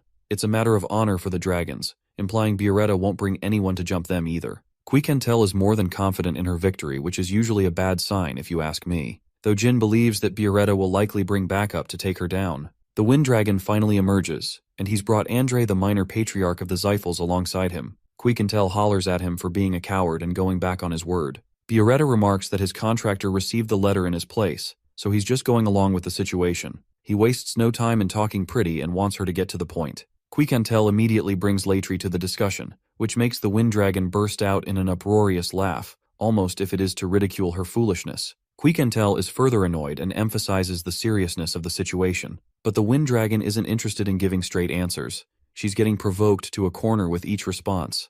The Wind Dragon warns her not to rebel against the Zyphals. Jin and Murakun are still hiding. Biarretta is done with playing around and threatens her life. But of course, she has been waiting for this moment. The epic fight begins as the Wind Dragon unleashes its furious cyclones to overwhelm Quiquintel. Transforming into her dragonic state, Quiquintel commands a bone-chilling order to free Latry if he wishes to avoid suffering. The maniac Andre grows excited with her powers. Unfortunately for her, she's dealing with a powerful sorcerer as well. A 9-star sorcerer, in fact, the same minor patriarch who wasn't granted entry into the banquet. Jin finds this opportunity a learning experience for the future. Andre prepares to strike her down. Quiquintel attempts to dodge, but all of a sudden, she has lost her ability to fly. This is one of the specialties of serving the god of the wind. They can negate flight of any creature at will. With Quiquintel stranded to the ground, Biarretta prepares a powerful beam to attack her. Not like it matters to the Silver Dragon, who is overconfident in surviving the attack. Andre pairs his powerful lightning storm with the dragon's beam. The attack is powerful enough to cause Jin to worry, but Murakun wants to believe in her strength. He knows that they're the ones who underestimated her true strength. In this pivotal moment, the Silver Dragon responds with her overwhelming control, stopping time dead in its place. She managed to stop the spell from hitting her, impressing Andre. What's more, she intends to rip him apart by the end of this fight. Andre orders Biarretta to initiate his next attack, but to his shock, the dragon has been frozen in place. The Silver Dragon's incredible control has given her the upper hand in this fight. She beats the shit out of Biarretta while he's still immobile, cutting him down limb by limb. Quiquintel encourages him to talk more shit like he was doing just a moment ago. Biarretta's wing is torn from its body as the Silver Dragon delivers her onslaught. She's prepared to kill his precious dragon before the sorcerer's eyes. But even Quiquintel has exhausted too much of her divine strength. She is going to need her friend's help to stop the minor patriarch. Pushed into a corner, Andre threatens to use the Origin Stone, a powerful stone that was once destroyed ages ago. It's impossible for the Zyphals to possess this cursed object. The monster unleashes its wrath, shocking even the likes of the Silver Dragon. The Zyphal sorcerer commands the Age of Domination for his clan. The creature from the Origin Stone inflicts a major wound on Quiquintel's body. The Origin Stone is a safety measure created by the gods to prevent the destruction of the world. It has the shared power of all the gods combined into a simple object. The Origin Stone was destroyed because even they feared it could be used to destroy the world instead. Murakun can't believe that an item so ancient has resurfaced from its destruction. Quiquintel is severely injured and in no position to fight. Enraged, Murakun reveals his presence to protect the Silver Dragon. Since there are only 2 dark dragons existing in this world, Andre recognizes Murakun as the guardian dragon of the Runkindel family. Andre immediately recognizes Jin by his true identity as well. Andre thinks he's got a much bigger fish to fry now. The Wind Dragon regains its powers as the Origin Stone corrupts the dragon with its might. Even Murakun is shocked to see Biarretta's resurrection. Both dragons commence a head-on brawl against each other. Biarretta prepares to destroy Murakun, who counters with a punch. However, his attack is easily blocked by Biarretta, who mocks him and calls him an easy opponent. Biarretta is celebrating that he gets to take down the strongest dragon of the past. With their fight ongoing, Andre tends to the injured Silver Dragon with his Origin Stone spirit. While he's blindsided, Jin prepares to attack him with the light magic technique of Chen Mi. The spell blinds the sorcerer, who then gets his body severed by Jin's sword. Biarretta rushes to attack Jin and smashes him with its powerful tail, sending the teenage knight crashing. He's barely able to regain his stance when 2 more attacks come rushing right at him. It is at this moment Jin senses the absolute urge to use Luna's stone. The legendary white whale of the Runkindel family is summoned as the last to overcome her brother's greatest challenge. When Jin entered the fight, he calculated slim chances of survival against Biarretta, and instead made Andre his target. He was able to land a critical slash upon the 9-star sorcerer's body, but it wasn't enough to deal the killing blow. Jin wanted to finish the fight, but he unexpectedly got attacked by Biarretta before being overwhelmed by 2 godly attacks that he would never have survived. It was the best moment to smash the precious stone, summoning the monstrous warrior of the Runcandle clan. Even Andre is starstruck by her sudden appearance. Luna is happy to have been called in an important fight. She's even impressed by her brother's ability to keep up with such strong enemies. Jin is truly grateful for her help, as it would have spelled the end of him. Luna, who is now pissed more than ever, hopes that Andre has a really good reason for attacking her baby brother. Since they're fighting the minor patriarch of the Zyphals, as well as a wind dragon armed with a divine artifact, Jin was wondering if they could survive this fight to begin with. But ever since she arrived, the outcome of the fight had been set in stone. Luna is single-handedly more powerful than everyone on the battlefield. Murakami recovers Quiquintel and recommends that they stay away from the fight. He's thoroughly impressed by Luna's entrance, who saved him at the last second. Andre is happy to find a living proof of the Runcandles breaking their pact against the Zyphals. He's certain to report the use of Jin's magic to his clan. But the confident Luna isn't worried. She's going to make sure he never leaves this fight alive. Andre sends the cursed spirit to attack Luna. The result? It gets annihilated to pieces. Luna has had a wide history of fighting the Zyphals, and she's never been impressed by a single sorcerer. In a flash, she cuts down Biarretta's dragonic form. She's happy to have such an easy target, and inflicts so much damage that he's forced to return to his human form. Biarretta prepares to take the fight in combat. His powers are strengthened by the cursed demonic energy. Luna realizes that the Origin Stone comes at a cost of a recharge. She thinks it's pathetic to see the minor patriarch backed into such a corner that he has to become slave to a pitiful strategy. Biarretta rushes to attack her with his spear. The white whale swiftly dodges and happily counters without struggle. She tears apart Biarretta's defenses, sending him on the back foot. Even the wind dragon is no match for her cruel and sharp attacks. Luna has had enough fun. She's ready to finish the fight using the finishing move of the Runcandle clan. Luna calls forth the meteor shower. Returning to Jed's memorable words, the Runcandle fighting style relies on unstoppable destruction. It is the definition of overcoming struggle. The Runcandles only have 2 moves in their arsenal. These are called the hidden moves and the finishing moves. Luna has just used the 3rd finishing move of the clan, a beautiful meteor shower, bewildering her brother's eyes. More than its beauty, the attack is wrathful. Andre is terrified as Biarretta exhausts every bit of his strength to guard him. The minor patriarch shudders in defeat, realizing that his opponent, a regular human being, is overwhelming him with crushing difference. The best part is, Luna isn't using any cheats like activating ancient artifacts. She's a monster. Biarretta thinks they might have a chance of victory thanks to the Demon Godstone, reincarnating him every time he dies. By the end of her attack, Luna is a little disappointed. Biarretta has been decimated to pieces, but she's still nowhere near as powerful as her father's attacks. She wants this moment to be an important lesson to her baby brother. Luna is dead confident in her brother's ability to overcome Ciaran's might, but her battle has yet to be finished. A strange demon is her new opponent, an unidentifiable creature of the Zyphals. Murakami theorizes that the Zylphs ended up creating their own origin stone thanks to their contractor's powers. He wants to escape to prevent harm, but Jin is worried for Luna's safety, especially if she's up against a powerful opponent like the incarnation of the Origin Stone. Murakami corrects Jin, stating that he's going to become a burden in this fight if he doesn't let her sister handle the creature. The youngest Runcandle reflects how he came to become a contractor to the God of Shadows. He had the best potential out of everyone and more gifts than he could ask for. Yet, Jin is frustrated that he couldn't salvage this situation for himself. It's below him to accept withdrawing when he didn't contribute to the fight. It's the same as how things ended for his previous life. His thoughts can only be summarized in one emotion: anger. He refuses to become weak like this ever again. Murakami is happy that the boy is festering his ambitions to become stronger and stronger. After all, it's this motivation of his that will lead him to climb the ranks above all. As for Luna, she's underwhelmed by the demon who somehow thinks he can beat her this time. However, she learns just how powerful the demon Andre truly has become when he unleashes a malevolent beam strike. Luna defends with her sword, while the demon ridicules her. Luna calmly responds that she needs nothing more than her sword to fuck him up. While she's uninterested in showing him just how powerful she truly is, Luna hopes to demonstrate true mastery over the sword. She's the first knight to have worn a red aura. Andre is arrogant in his demonic state, believing that he has an edge in this fight with his godly powers. He prepares to unleash a final attack, hoping to end the Runcandle. But Luna is unshaken, and before long the words Crimson Moon escape her mouth. A beautiful splash of red severs the monster in half, but the attack left behind causes a black hole of energy that draws everything near inside.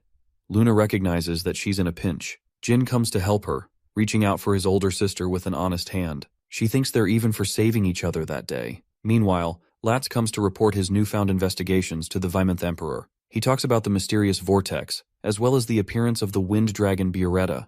There is proof that the dragon did not survive the fight. Lats could up on the mana of a human, but couldn't figure out their identity. The vortex is still active. Unfortunately, Andre is nowhere to be found. The Emperor grows incredibly frustrated with Lats, who is failing him in many ways. He wants to conceal these sudden matters from the media. He also orders Lats to arrange a unit to uphold their relationship with the Zyphals.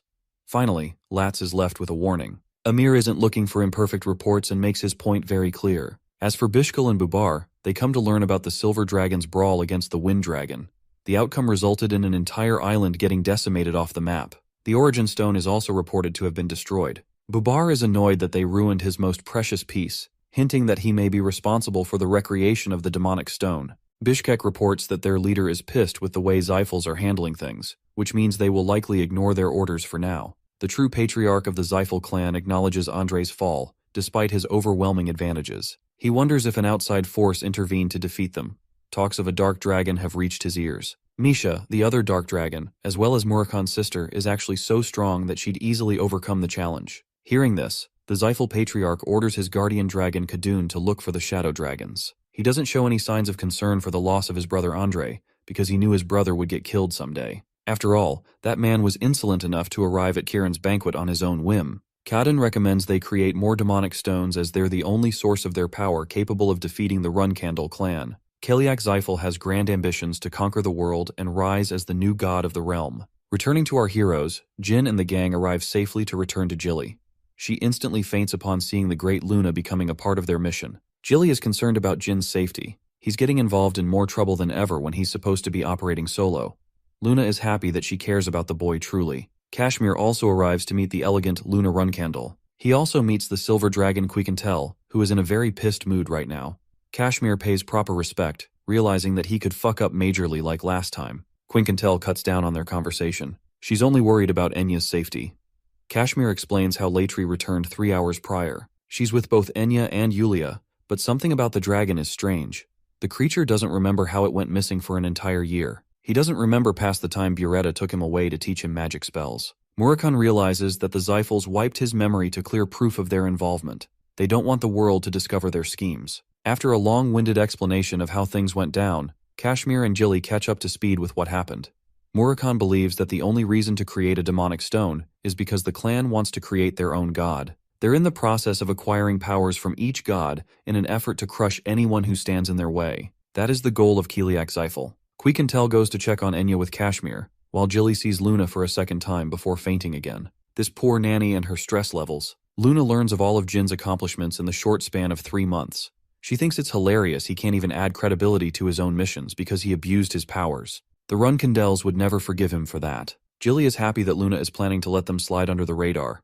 Luna shocks them all by revealing that Kiran already knows everything by now. He's only moments away from uncovering Luna's involvement too. While Jilly is fearing for her life, Jin explains he has the perfect story. He wants to go meet his father with Luna. Sounds like a great plan at first, but it's actually crazy sounding to both women. They think he's taking his father lightly.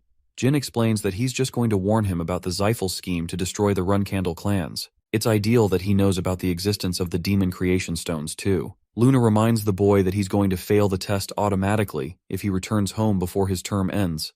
Jin doesn't care much about that. He's hoping to score a deal out of his father. For the first time, Luna delivers her words with emphasis and bluntness. She actually fears for the boy's life. Jin thinks that she'll step up before that happens. Hearing such words coming out of his mouth, Luna approaches him with a menacing stare. Testing his conviction, she's pissed. Luna realizes just how worried Jilly must feel for him. She agrees to comply with his plans. They are to leave tomorrow. Confused, Jilly questions why Luna is accepting to help her brother. It's simple. She doesn't like the way of the clan and how it thrives on killing each other. Luna hopes to become a reliable sibling to Jin, his one form of defense. She's hoping he has something good in mind to win this encounter. The next day, both Luna and Jin return to Storm Castle. They're met with scrutiny and frustration. Jin's big sister owes him big time for doing so much for him. Vuigo and the rest of the Runcandle flag-bearers stand to oppose Luna's decision strongly. They're all ready to confront so easily, which also implies Kiran is aware of their return. Mary is mad and pissed that Jin is halting his growth by choosing an early death. Luna explains that Jin returned of his own volition, but then her own judgment is questioned for being unable to stop him. Luna can't argue with Luntia's clever arguments. Luntia is shocked when she learns that Jin is personally going to see their father. The rest of his siblings even try to warn him that he's definitely getting himself killed. Luntia takes a breath and allows entry. However, she is quick to draw her sword against Luna, demanding her weapon. Kieran wants to see Jin in isolation. Luna ferociously rebels against the decision with her anger, so the rest of the flag-bearers all gather to beat her upon the orders of Kieran. Jin assures Luna that he's here to inform his father about something important. He's unafraid of what is to come, so he walks away without any fears. As he's making way inside the castle, Jin reflects that not even one of his siblings understands the patriarch. He thinks it's possible to earn his father's trust, so long as he keeps a cool act. Jin takes a deep breath, gently knocking on the door. The result?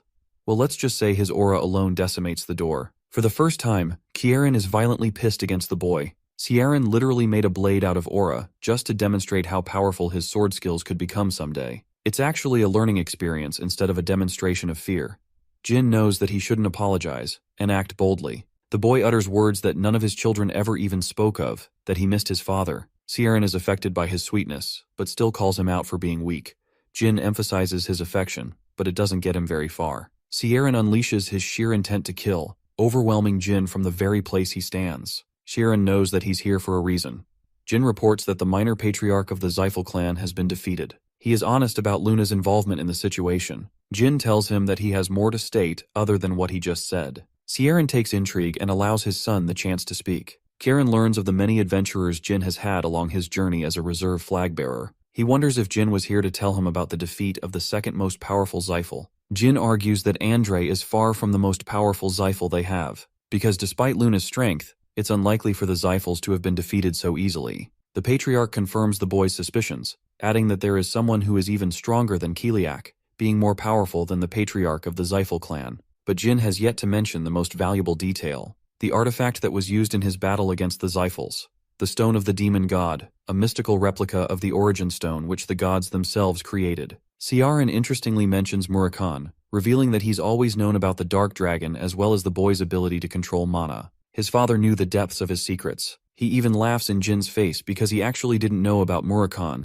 and instead manipulated our boy to spill his secrets. Even Chiron can't help but laugh at the fact that the strongest dragon was reduced to a damn cat. On a more serious note, Ciaran wants to discuss the information regarding the artifact with Luna. It's a dangerous object, and he wonders if the kings of the Dark Sea are aware of its powers. He feels the sudden need to return to the Dark Sea to fulfill his mission. Ciaran emphasizes that Jin's return will be forgiven, but it's clear that the boy is seeking something for his accomplishments. Jin makes his words clear. He doesn't want any Runkindel to ever step foot in the city of Tikan, because it's the place where he will settle down and execute his missions. Before he can, however, Kieran lays a condition. He wants the boy to succeed in cooperating with Kashmir and win him over, and if he does, then he will make sure to uphold Jin's wish. But Kieran doesn't even know that Jin has already done that part too. He brings Kashmir, who looks like a lost puppy, in front of the patriarch. Kashmir realizes that he's facing the most powerful knight in the entire world. He feels immense pressure just being in his presence. Kashmir strengthens his resolve and pays his respect to the Runkindel patriarch. Jean takes a moment to explain that they both know each other well. Since he is clearly invested in a cooperative relationship with Kashmir, Jin's part of the deal is fulfilled. Poor Kashmir is devastated, thinking that the Runkandels might try to conquer Tikan at this rate. Jin basically lucked out and passed the test without even trying. When Kashmir learns about Jin's condition to forbid any Runkandel from entering Tikan, he's shocked and even happy. Since Kieran has a bunch of other things to discuss with Kashmir, he tells Jin to take his leave. Poor Kashmir is terrified of this man, barely able to talk. Meanwhile, Jin strolls around the manor. The Tona twins are surprised to see him in one piece. He asks the twins for a favor to look after his cadets in the time he's gone. After his leave, they both can't believe that he's fearless even after a discussion with their scary father. Jin returns outside in one piece, shocking the rest of his siblings. He tells Luna to go and chat with Kieran, even mocking his siblings by keeping the information private. Kashmir does return outside, but this man looks like he had the worst time of his life. Miyu is upset that an outsider entered the Garden of Swords without approval. Luntia doesn't want her to keep yapping since they've already done their part of the job. Jin sincerely apologizes to his sister for the trouble. He's going to leave again and prioritize his training. He bids his siblings farewell. A month passed. In the underground training hall, Elisa Badger is training this man like crazy. He's taken 30 losses against this woman in a row, but his ambition and spirit to fight has yet to be quelled. He's ready to eat his 31st defeat. The Xiphal clan publicly addressed the deaths of both Andre and the Wind Dragon. They didn't focus on what caused the death, but many rumors spread regarding his assassination. The most convincing rumor was believed that he fought and lost against the Runkindels. Of course, many thought that a war was soon to follow. Many factions were offering favors to the Runkendels, bestowing them with gifts for their requests. Siren is such a gigachad. He turned down the gifts and accepted the requests anyway, because he's playing the long game. Unfortunately, Siren has to deal with Jin's mess because of his proactive moves. He tells Khan about his return to the Dark Sea, but it seems that Kashmir is in an important conversation with the Patriarch, so he wants his messages delivered even if he's fighting the monsters in the Dark Sea. Going back to Jin's training, he's sharpening his swordsmanship. Even after swinging his weapon 10,000 times, this man still can't find himself facing Luna. Even though he's reached 5 stars in both swordsmanship and magic, Jin is unimpressed with his level of strength. He is working himself to the bone to get stronger. He wishes to overcome his siblings in the 5 years he's been given. Kashmir is worried for his overtraining despite his talents as a run-candle swordmaster. Enya is also here for a surprise visit. She's concerned about Jin's swollen and bleeding hands. Kashmir reminds him that his enemies will be much stronger in the future, but it's likely that he will harm himself by overtraining through impatience. It's basically like ego lifting above his level. Jin admits that he's in the wrong here, even though he can't stop himself from giving his absolute best. Kashmir thinks that he should be proud of his current level of effort. He wants to contribute by adding something fun to his training routine. He was then given the recommendation to spar against a powerful foe. Jin thinks Kashmir is inviting him to challenge the Swordmaster. Though he acts like a coward in front of him, Kashmir is actually crazy strong with his sword skills. It's a reason they call him the Phantom Sword, and why he was recommended as a run-candle instructor. Kashmir wants to fight him when he's ready, but before he gets to that level, Jin has a different opponent to face. That's how his wife, Elisa, came into the picture. Jin was given 6 months to try and defeat Elisa. He was granted permission to use every single skill without holding back. Yulia was scared because the little girl didn't want her mother to fight, but Elisa welcomed the opportunity. Initially, our boy didn't have a great impression of Elisa apart from her impressive physique. Well, that is until Yulia dissed him so hard by calling him weak as hell, especially when you know she is physically incapable of speaking lies. Elisa was okay with challenging Jin every day for 6 months straight. She didn't think of it as a burden. 2 days passed and Jin found himself challenging the physical powerhouse before him. She explains that her only rule is to never go easy on anyone. Elisa is hoping Jin won't lose heart after taking his first L. It was here when he realized that the challenge to defeat her in 6 months is realistic. When the fight began, one single punch from Elisa took everything in Jin's arsenal to block. She was impressed that he could counter the move. Jin followed by using light magic, momentarily blinding her. Then he lunged forth to strike, exposing himself to a huge opening. And that is when he realized he fucked up. Elisa wound up with such a powerful punch that it sent this man flying. Elisa was impressed by Jin's ability to make 2 attacks on the first day. Even though she held back in her first punch, Elisa was surprised by Jin's blinding spell which he had casted on his sword before the fight began. But his tricks weren't enough to bypass Elisa's raw power. Even so, she thinks he was using strategy to his advantage, which is how he overcame opponents far stronger than him. It's not that Jin is overpowered, it's that he has mastered the art of creating opportunities for himself. While she's impressed, Jin is at a loss. He exposed every trick in his playbook and still shamefully lost. This is the level of difficulty he was up against, and the monster he had to overcome in the 6 months ahead. It was exciting for both fighters. 1 month has passed, and we're back to Kiron's fight against the monsters of the Dark Sea.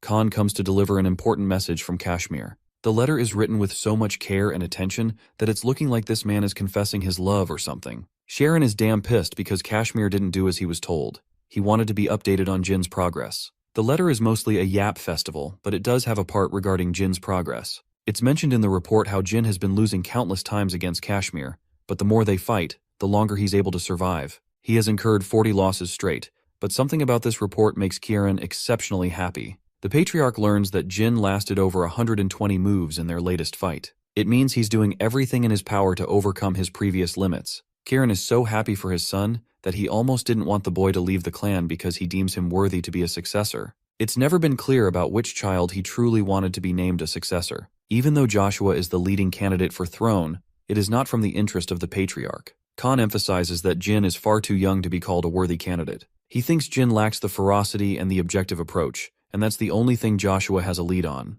Before sending Khan away, the Patriarch wonders why the letter arrived 10 days after it was submitted. Khan explains that he was fighting monsters on the way, so the Patriarch uses a mana blade to tear apart their surroundings, clearing a path for Khan's return. He hopes the following messages will be delivered sooner. Back to Jin's training. He's fought Elisa over 90 times now. He's getting harder to beat after every match, but it's something that he must do in order to overcome Elisa's strength. Instead of going out to enjoy dessert, Jin maintains his practice. sharpening his speed of growth.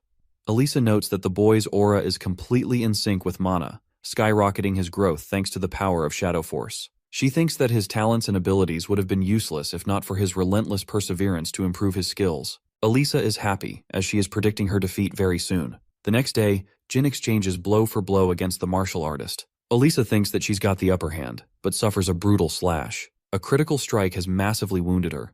She hasn't been injured in a long time. Jin calls for Enya and thinks that he won purely by chance. She could have dodged it, but she went all in.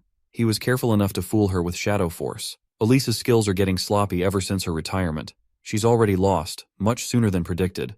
But Jin is at odds. He doesn't want to consider this match his victory. That's a champion-level mindset, if you ask me. Elisa emphasizes that it is still something to think about. Jin's improvement has skyrocketed in the past 3 months. His endless desire to improve fuels his training, and he's set to reach 6 stars in his skills. That will be the decisive moment of Elisa's defeat. Winter has arrived. Murakami is enjoying ice pops despite the cold weather. He wanted to get some for Jilly because she likes them. Jin has an important matter to discuss with Kashmir. It is regarding Bishkal, the leading candidate successor for his clan. Jin wants information on the guy. Kashmir explains that it's hinted that Bishkal is cooperating with the Kinzalo. He goes to a special art workshop owned by Bubare, another officer among the Kinzalo organization. When it comes to relationships, it seems that Bubare has a greater rank in the organization, which is also why Bishkal came to fight in his stead at the banquet. But what's bothering Jin is Kinzalo's association with Bishkal. When it comes to the incidents of his previous life, all major clans had a major time dealing with the Kinzalo, proving their strength. While Yulia is annoying the shit out of Murakami, Jin is curious if Kashmir was able to gather information on Alu, the fallen owner of the auction house. Apparently, nothing about him is out in the open. Jin thinks that someone is taking active procedures to cover this guy's tracks. He almost regrets killing him so soon. Our boy is happy for Kashmir wingmanning so much information to him. He's indebted to his dedication. As for Jin, he has to go spar with Eliza. But this time he wants Kashmir to come see the fruits of his efforts. In the training arena, Eliza certainly wasn't expecting her husband to come see her lose. After all, she's confident that Jin will defeat her in this match. Jin claims that he will forever remember her as an amazing training partner and friend. Kashmir is utterly stumped. He can't believe that Jin has overcome the skill level in 3 months. The fight begins as Jin calls forth his newest summon skill. A beautiful shadow phoenix emerges from magic. After reaching 6 stars in magic sorcery, a sorcerer is qualified to enter a pact with a phoenix. This pact is kept secret, as only the sorcerer can open the dimensional gate to summon the phoenix. On the contrary, it's the phoenix which selects the sorcerer, which is why many magicians desperately cling to the hopes of being selected one day. Among the phoenixes, there existed the rarest of them all, the blue phoenix Tess. This bird has only accepted the calling of the strongest sorcerers in history. With his preparations ready, Jin and Elisa begin their fight. She lunges forth to crush him, but Tess makes the first move by using a high-level flame spell. There is an additional effect of the flames as it affects Elisa's powers. She senses that the skill pressure is being used. She doesn't have long to finish the fight. Jin closes the distance by attacking her and putting her on edge. He overwhelms her with a wind spell. Fortunately, Jin has faced her enough times to figure out that she prioritizes a dominating style of fighting. She prefers gaining control quickly, and that's exactly what Jin is aiming to exploit in this battle. He exploits her in close range with his sword skills. Then, he follows it up with fire magic, further putting Elisa on edge. She's cornered due to the Phoenix's flames and Jin's forward strike. Elisa realizes that dodging won't get her out of this sticky situation. She uses her full power to catch his blade mid-swing and even endures the flame attack. Elisa prepares to finish him off, but Jin is surprisingly nowhere to be found. It's impossible because she clearly felt him. Elisa suddenly realizes that the pressure trait dulled her senses. Jin uses this critical moment to attack her and win the fight, this time without any doubts. Realizing that he must have overdone it, Jin calls for Enya's help to heal Elisa. After his match, both Murakami and Quiquintel are starstruck when they find out Jin won. It rocked their world, not because it was Elisa that he beat, but because he summoned the Phoenix Tease itself. Quiquintel cripples to her knees upon that discovery. After Elisa's recovery, Jin explains that he planned his winning strategy back when they first fought each other. They both enjoyed the sparring session. Jin has made a remarkable accomplishment to defeat the captain of a task force, and he's not even 16 yet. Both Murakami and Quiquintel arrive in a rush, begging to talk to Tess. Jin does as he is instructed while Quiquintel plummets to greet the ruler of the Fire Realm. Murakami is as arrogant as he used to be. They seem to know each other for some reason, with Quiquintel shivering in fear. After returning Tess to its dimension, Murakami explains the reason as to why Tess is such a big deal. Apparently, it's not even the creature's true form. It rules over the Fire Realm, a place where dragons and phoenixes thrive. It's a place well beyond the understanding of even the gods themselves. But that's not all. There was one time when the gods dared to enter the fire realm along with their dragons. But when that happened, Tess was extremely offended and unleashed his ultimate power. Tess became responsible for slaughtering 5 gods and even defeating dragons.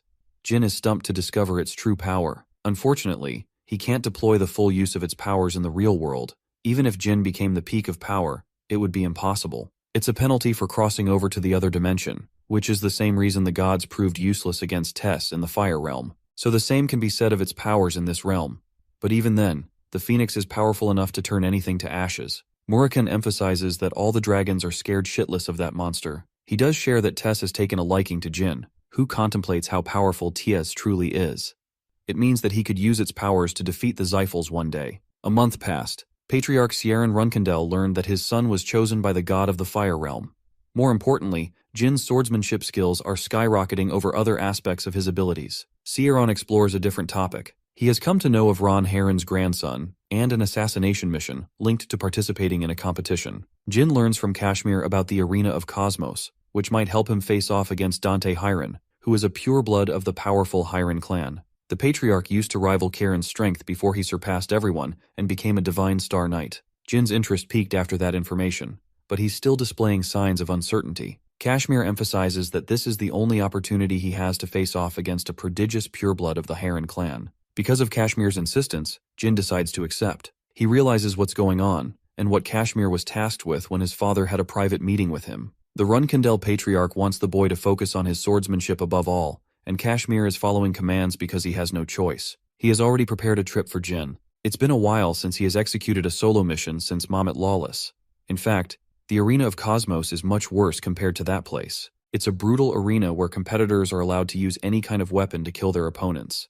Even killing opponents before the match is permitted. So the fact that Dante Heron, a renowned pureblood, is participating in a vile competition, Jin is really surprised by his participation. But still, he's happy to face that guy as long as it allows him an opportunity to grow. Speaking of growth, Veridine Xiphal is also in this competition. Jin arrives to sign up for the tournament, but instead, he's told to scatter as the registration phase has already ended. The grumpy receptionist doesn't actually care for any kind of regulation. He just wants Jin to leave. Happy to teach him a lesson, Jin whacks a bunch of gold coins in his face, sending him to the ground. Apparently this guy is a weirdo who really liked Jin's brutal approach. He's ready to sign him up just for that. The dude he just kicked down is the master of the island and the pirate king Cosmos himself. Jin is in group 13. The dude guiding him to the place tells Jin that one other dude punched the captain right in the face, and that it would have been fun if they fought each other. Jin is open to fighting this mystery man in the finals. He isn't even given a proper space to stay. It seems that a bunch of guys stay in a cell, which provokes them to fight each other. After all, it's not supposed to be a fair game. One guy confronts Jin in order to mess with him, but our boy has enough experience under his belt. He's ready to smoke everyone if they don't leave by the 3rd second. The countdown finishes as Jin absolutely destroys the dudes in his cell. Now that he's made a polite introduction, Jin challenges his next few opponents, who foolishly lunge at him, thinking they'll kill the newbie. It takes our boy a few seconds to cut apart their limbs. This place is full of disgusting criminals even worse than Ma Meat. Jin is going to have a lot of fun defeating everyone for the few days to come. When the guide arrives at his cell, he's shocked that Jin has run through his entire competition already. He's not interested in killing them yet. The guide tells him to observe Group 1 and 2, as he may end up fighting them soon. Arriving at the arena, Jin observes the grand setting. There's a lot of people in the stands, but nobody is likely to recognize him. A bunch of them are busy chatting about a mysterious fighter who knocked out the entirety of his group. Strangely, the people seem to have caught wind of the fact that a Runkendel flag-bearer has infiltrated the competition. This fact shouldn't be known to the general public. So Jin is surprised and takes a seat next to the clowns who are assuming the flag-bearer is actually Jin Runkendel. Jin doesn't understand what's going on. He thinks it shouldn't be possible for people to know about him so vividly. Jin thinks that it's possible one of the twins has come to the competition. The captain of the arena takes the big stage. Cosmos is cheered and loved by the crowds as he promised to help challenges achieve their dreams. The competition is set between 14 participants in 13 groups, so nearly 200 martial artists are here to fight. The first match is between a fighter called Mantis versus a strange swordsman called Paul Mick, but the boy looks so young to be fighting at this stage. Jin thinks he's probably a 13-year-old at best. Then he remembers the words of the guide who told him about the other young boy punching down their captain. The match begins and immediately ends with Paul's instant slash. Mantis hits the ground with no one even being capable of discerning what happened. Jin recognizes Paul's ferocity, who cleaved his opponent's head clean with a single strike. This could only mean one thing. He's Dante Heron operating under a false name. Pumped by this epic fight, Veridine the Loudmouth places his bets on Paul. Jin is shocked to see this guy popping out of nowhere, as he didn't know of his participation. Veridine takes the crowd and rests his money on Paul. He's acting far too casual to be on a mission. Suddenly, the annoying sorcerer notices Jin run Candle from the stands. Paul remembers meeting Veridine at a Zyphal banquet, but didn't think he'd be happy seeing his amazing performance. The two of them are happy, while Jin is just annoyed. Before the next match, Cosmos interviews Paul on his post-win feelings. Paul is happy to have exterminated a vile scum, and seems like a righteous fighter. Cosmos is almost offended and reminds the young swordsman that his provocative words will make every pirate here his enemy. With that, the preparation for the next match begins. Jin observed the following few matches, but found himself bored. It's clear that Paul Mick is Dante Heron in secret. His swordsmanship is too impressive for his age. At this point, the boy wonders if he can overcome this guy in a show of pure swordsmanship. He could easily defeat him using his other skills, but that's not what he wants. Jin's match is delayed until the rest of the fights are finished. But for the time being, he's focused on beating down the pirates in his cell. Paul, specifically exhausted from surviving his long fights, walks beside the cells. Before leaving for the arena of Cosmos, Veridine had shortly learned about the competition through a Zyphal elder. He was informed about Dante's participation in the tournament, and sent on a mission to observe the swordsman's powers. Veridine came here for information gathering and collecting precious money in the process. He's bored to death with how the matches are going, and wonders where the actually strong participants went. That's when Veridine learned that Jin Grey was also here, not just to spectate, but also fight. With most of his battles finished, Jin is exhausted.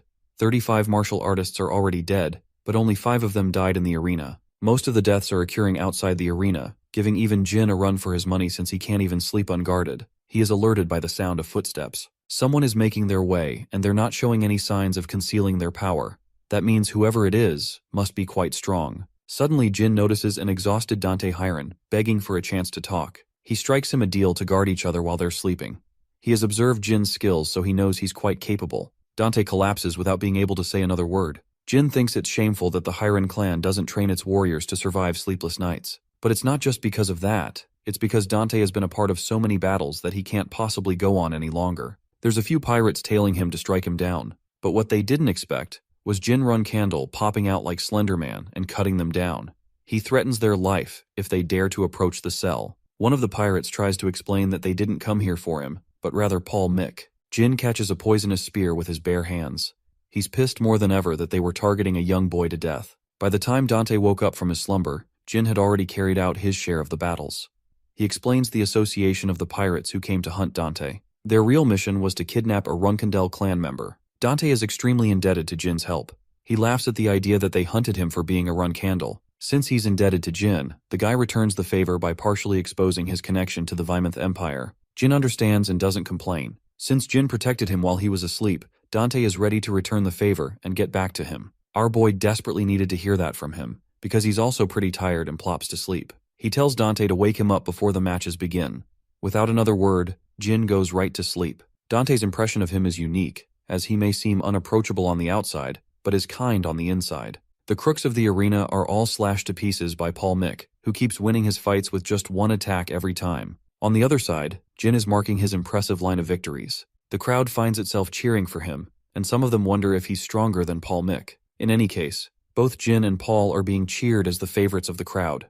A secret group is acting against them, plotting a devious scheme. They want to ensure their demise even before the fight begins. The guide comes to remind them all that it's going to be impossible to take them down as both Jin and Paul are incredibly strong. Realizing that they really don't have a way to kill them off, the crooks decide to fix matches instead of risking their lives. The Pirate King Cosmos is frustrated to hear about their scheming behind his back. Since the matches are all getting boring, he decides to switch up all the matchups, making sure only Paul and Jin are guaranteed a spot at the finals. As for the crooks secretly planning to fix matches, they'll find themselves a victim against either of the prodigies. Cosmos thinks that the betting game on Jin and Paul is enough to make them a boatload of money. The following day, Veridine observes the state of the final match. He's excited to see which of the two sword fighters will come out on top. His subordinates have a feeling Paul will win this fight, thanks to his incredible swordsmanship.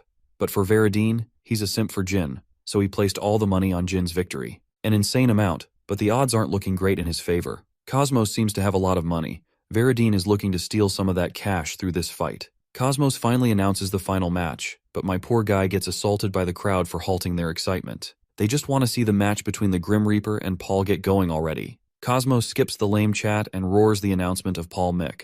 The expert swordsman prodigy arrives fully prepared for this fight. His opponent stands on the opposite side, the Grim Reaper of Group 13. Veradine is cheering for him like his biggest fan. The knights stare each other down as the fight finally begins. Instead of making the first move instantly, they're incredibly perceptive of each other's movements. Paul explodes with his inhuman speed, giving Jin barely the chance to block the attack and respond. He knows Jin is strong enough to fend off against his normal tricks, so Paul whips out a full-blown attack. Jin reinforces his sword to respond. The fighters clash against each other in an epic display. With their blades responding to every strike, both Jin and Dante are at equal footing. Only Dante's first attack was at his top speed, but now he's focused on a conservative approach on saving his energy. Jin's strategy is to match his opponent's speed. They're fighting incredibly fast in a small arena. Veradine is impressed, almost excited even. Jin's opponent recommends that he use whatever it is in his arsenal and shows him what his top speed really looks like. Jin is caught off guard, barely evading a strike. Unfortunately, he suffers a blow in the process and is getting forced into a back foot. The crowd goes wild for Dante's performance, cheering his name as Paul Mick. Jin assesses his situation, realizing that Dante exercises an incredibly destructive swordsmanship style. Thanks to his body, he can prolong the fight and overwhelm anyone in the fight to outlast. From Dante's perspective, he's unimpressed by Jin's strength so far, preparing to deal the final blow. But he's unfamiliar with our boy's game, as one terrifying glance from Jin alerts Dante to leap away in defense. He sensed an incredible feeling rising from inside of his opponent. Dante knew that if he had connected that attack, Jin would have used a different move to finish him off. He is right, because he was planning to use Shadow Force after how hard he was pushed into a corner. Jin believes it's his turn to respond. He takes the fight seriously. Each of his downward slashes are the same strength as the previous, with no loss in energy. Dante is pushed to a corner, realizing that he will meet his end if he stalls like this. Jin is seriously annoyed that Dante is choosing to withhold his powers, instead of facing him with full strength. He reveals Dante's true name, acknowledging his connection to the Hiron family. Dante apologizes for hesitating, and thus begins round 2 between the two fighters. Jin and Dante maintain their stance, this time fighting with full strength. Their first clash is a brutal one, with the following attacks pushing Jin away. He reacts with a vicious upward slash, acquiring an opening to overwhelm Dante. With every attack, Jin is physically stunned. His opponent is showing no signs of quitting in this battle. The reality is, Jin is facing a prodigy that only appears after centuries. Dante has a sky-high potential, which was weakened because of the boy's physical strength. It's the same way Jin lived his first life with a curse. Dante's current physical strength is a testament to the hardships he has endured all on his own, to have gotten this far. Jin acknowledges every aspect of his efforts. Meanwhile, Dante believes that the youngest Runkendel was blessed with everything he could ever ask for right at the beginning of his life. But despite his talent and perfect physique, there is also a sense of desperation and dread. It's a kind of anger, an anger that clings to the desperation of becoming the best. The only goal for why he suffered so much so many times in his training. It's an exchange of blows, as both fighters know the feeling of despair. They both pick themselves from the brink of total collapse. But there's a cost that Dante's body has to pay for driving itself to the limits. However, even Jin knows that if he didn't make the finishing move, it would be insulting to his opponent. With a heavy heart, he reaches to slash Dante but stops at the final second, unable to kill the boy. Dante instantly faints while Jin calls for a doctor. Fortunately, Veradine has already jumped to the stage to heal the boy, promising to save Dante. But it's impossible, as Dante's condition has been taken a step too far. He is facing aura overload and has destroyed everything inside his body. There's only one way to save the boy. Veradine hopes that this encounter between the three remains a secret.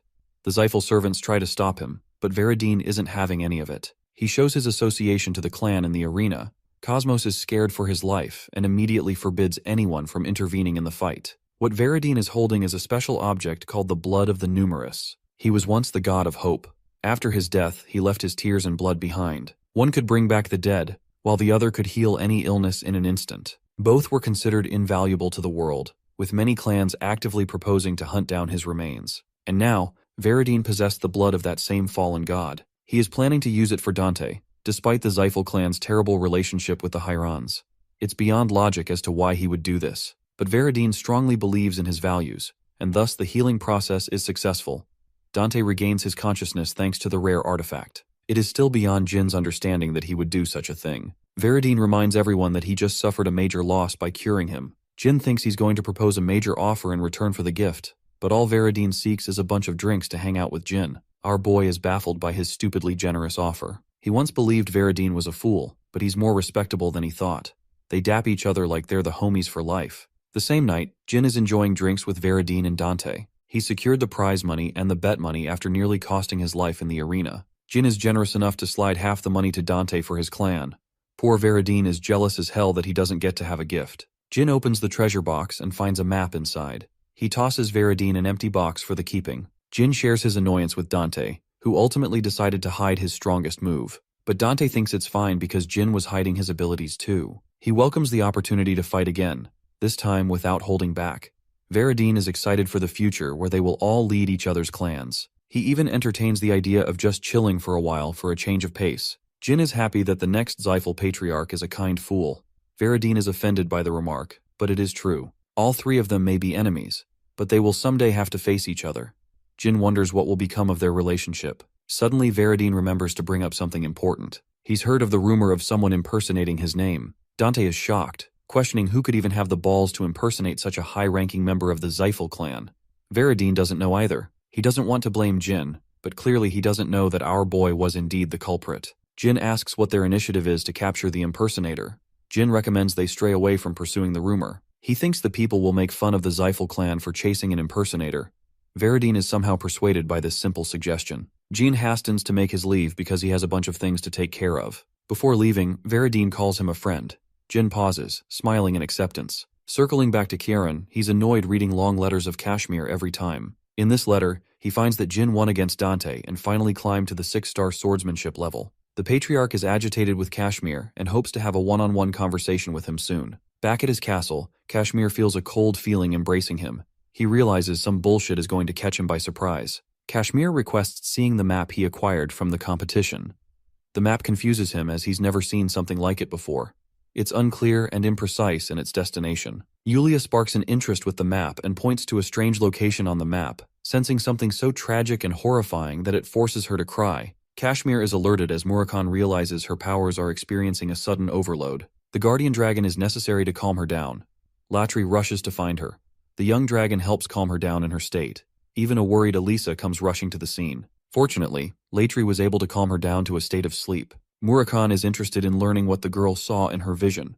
Latri explains that it was a hint of the past. It happens when a contractor of Asmil looks into an object filled with feelings. It could have been much worse if Latri didn't hurry to the scene. Latri describes the vision Yulia saw. On an ancient land, lived the natives who served their god and stayed away from the outside world. But then, certain people, namely the Zyphals, arrived and approached the locals. The magicians began asking for more and more from the locals, until one day they killed a child. After the killing of one child, the Zyphals killed many natives in search of a divine artifact. Jin, overhearing this conversation, connects the dots in his head. He requests Latri to illustrate the design of the artifact. He explains that it looked like a silver mirror, which confirms Jin's suspicions. It's the object from his future, the Well of Mana. The Zelfs intruded Colin for the artifact, driving its people into hard labor. Jin even discovered how they made biological golems out of those people. This means the map is actually pointing to the location of the artifact. Jin is lucky to have obtained an incredibly valuable map from Cosmos. Murakhan observes his interest and asks if he knows something. Jin feigns ignorance and apologizes to Kashmir for what happened to Yulia. Of course, it's not his fault, as she's a divine contractor. Latri is going to stay by her side to ensure Yulia's recovery. Kashmir recommends that they move on to find the object. His organization will first interpret the language of the map to understand proper directions. Jin knows that it would be impossible since most of the natives of the land have already been killed by the Zyphals. The people who know the language are confined in Colin, so it's a real guess if they'll be able to obtain the Well of Mana before the Zyphals are able to. 2 weeks after the incident with Yulia, a drunkard collapses in the middle of the night. Jin helps him out, offering him another drink for a conversation. Our boy uncovers information from him while he's defenseless. The man explains that his tribe is in a place far away, which is as big of a hint as any. Jin whips out the map, requesting him to read and translate. But when he spots the symbol at the top, the man spirals out of control, realizing that he's been set up. Jin freely exposes the identity of the two dragons. Murakhan is offended that he slipped up so much information with such ease. The guy is assured that he's not dealing with the Zyphals, but still shocked that they were able to pin him down. Jin explains how they came to learn about the tragedies that took place in Kolon. They wanted to find someone to translate the map, and coincidentally managed to locate this guy. Of course, even that dude knows it's not because of sheer coincidence, but he's happy to introduce them to his sister. The woman in question had been anticipating their arrival. Even Murakhan finds it strange that Raosa has been waiting for them in advance. She's the definition of divinity, a person of significance from her land. Raosa proves her powers by cleverly writing out Jin's powers, and even knowing about Murakhan and Latri.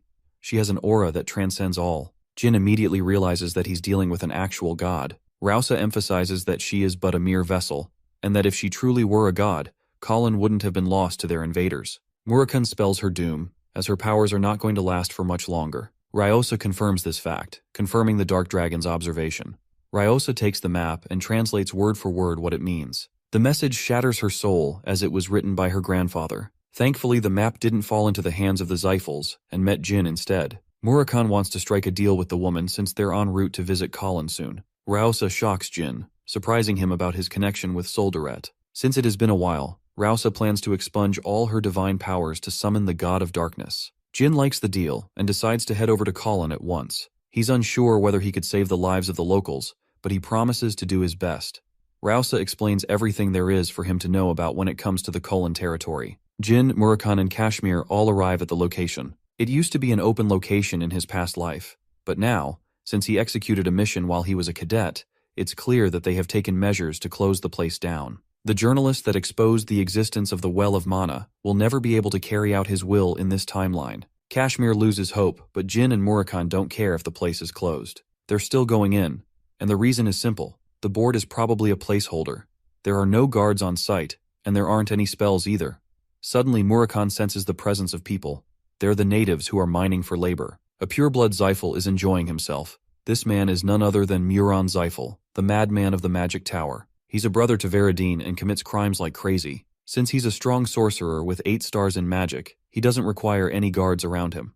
Murakhan is a feisty one and wants to kill Muron using the direct approach. But Jin doesn't fancy the idea, because he thinks that there will be problems if they keep killing higher members of Zeiss like Andre. Before they kill Muron, they need a valid reason. Just when they were having this conversation, the journalist Dino Jaglin popped out of the scene. Jin catches him and realizes this is the same guy who became responsible for exposing the Zyphals in his past life. It means that the nerd had been coming here all by himself, challenging the likes of the Zyphals without any powers. Jin is really impressed and curiously asks what he's writing about. Dino concerningly asks about their association. Jin relieves him by stating that they're also just passing by. Since they both share a common goal, it's best to ally with the journalist. Murakhan really doesn't like that approach. Kashmir thinks it's good to follow the journalist who already knows what's going around in the area. This could even help them conduct a sound reason for an attack on the Zyphals. Hesitantly, Dino puts forward his findings. He's investigated many natives and learned about them. Interestingly, Dino knows about Muron and has shared a few drinks with him to get answers out of the guy. He's so clumsy that he would let anyone pass unnoticed. Sensing an opportunity, Jin asks the journalist for a favor. Muron is annoyed by his elders, who assigned him a boring mission as punishment for a prank.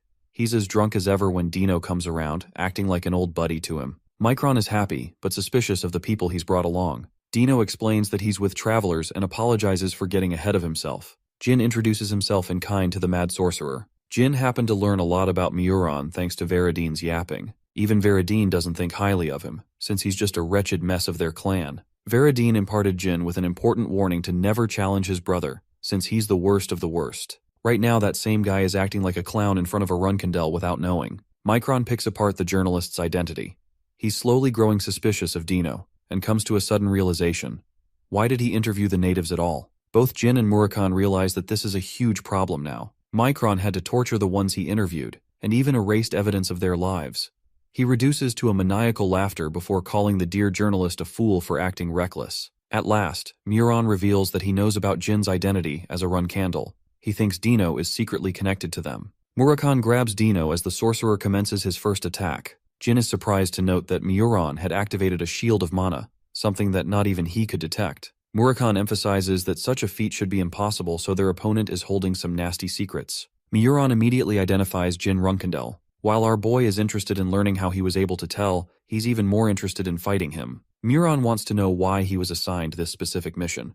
Jin fails to comply, making him further infuriated. The mad sorcerer initiates his first attack. Jin dodges his devastating beams, while Murakhan helps protect the natives by shielding them against the attacks. Dino tries to help the natives run away, but the poor people can't even utter a single word. Dino roars at the scumbag who ripped their throats, taking away their ability to speak forever. But this is the kind of madness Majoran exercises on his victims. He has always wanted to punish the journalist for going behind his back and interviewing the locals.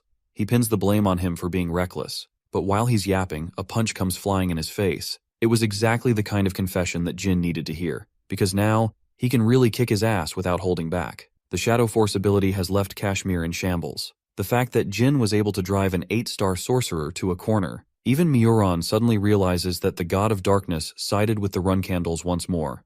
It means they broke the pact, which could jeopardize the existence of their clan. Jin and Murakhan can't sense anything from Muran's attack, making it hard to dodge his strikes. Majoran doesn't really care about beating Jin. Rather, he's enjoying himself feasting on the misery of the locals. Jin wastes no time hearing his Yap festival and charges to strike him down. With his super speed, he dodges Majoran's wind magic attacks, to the point Jin is able to dash behind him, surprising the Zyphal again. The sorcerer panics and attempts to widen the distance, but Jin is simply cutting down everything in his path. He's nullifying magic thanks to the effects of the Shadow Force. But before Jin is able to pin him down, Majoran engages him with his spell. Jin breaks free of the chains, impressing and exciting the Zyphal. He's happy to use everything in his arsenal to beat down Jin, who is exhausted and can't imagine a future where he safely escapes every spell. Both Murakhan and Kashmir are trying their best to help evacuate the people, but it's not going to help because the mad sorcerer has filled the entire landscape with his terrifying spells. Having them right where he wanted, Majoran is happy to enjoy his fight with Jin Runkandel. Total destruction is unleashed as Jin makes his way through dozens of spells, but even he is caught off guard by the eroded land spell. Stepping on the land will siphon his magic energy.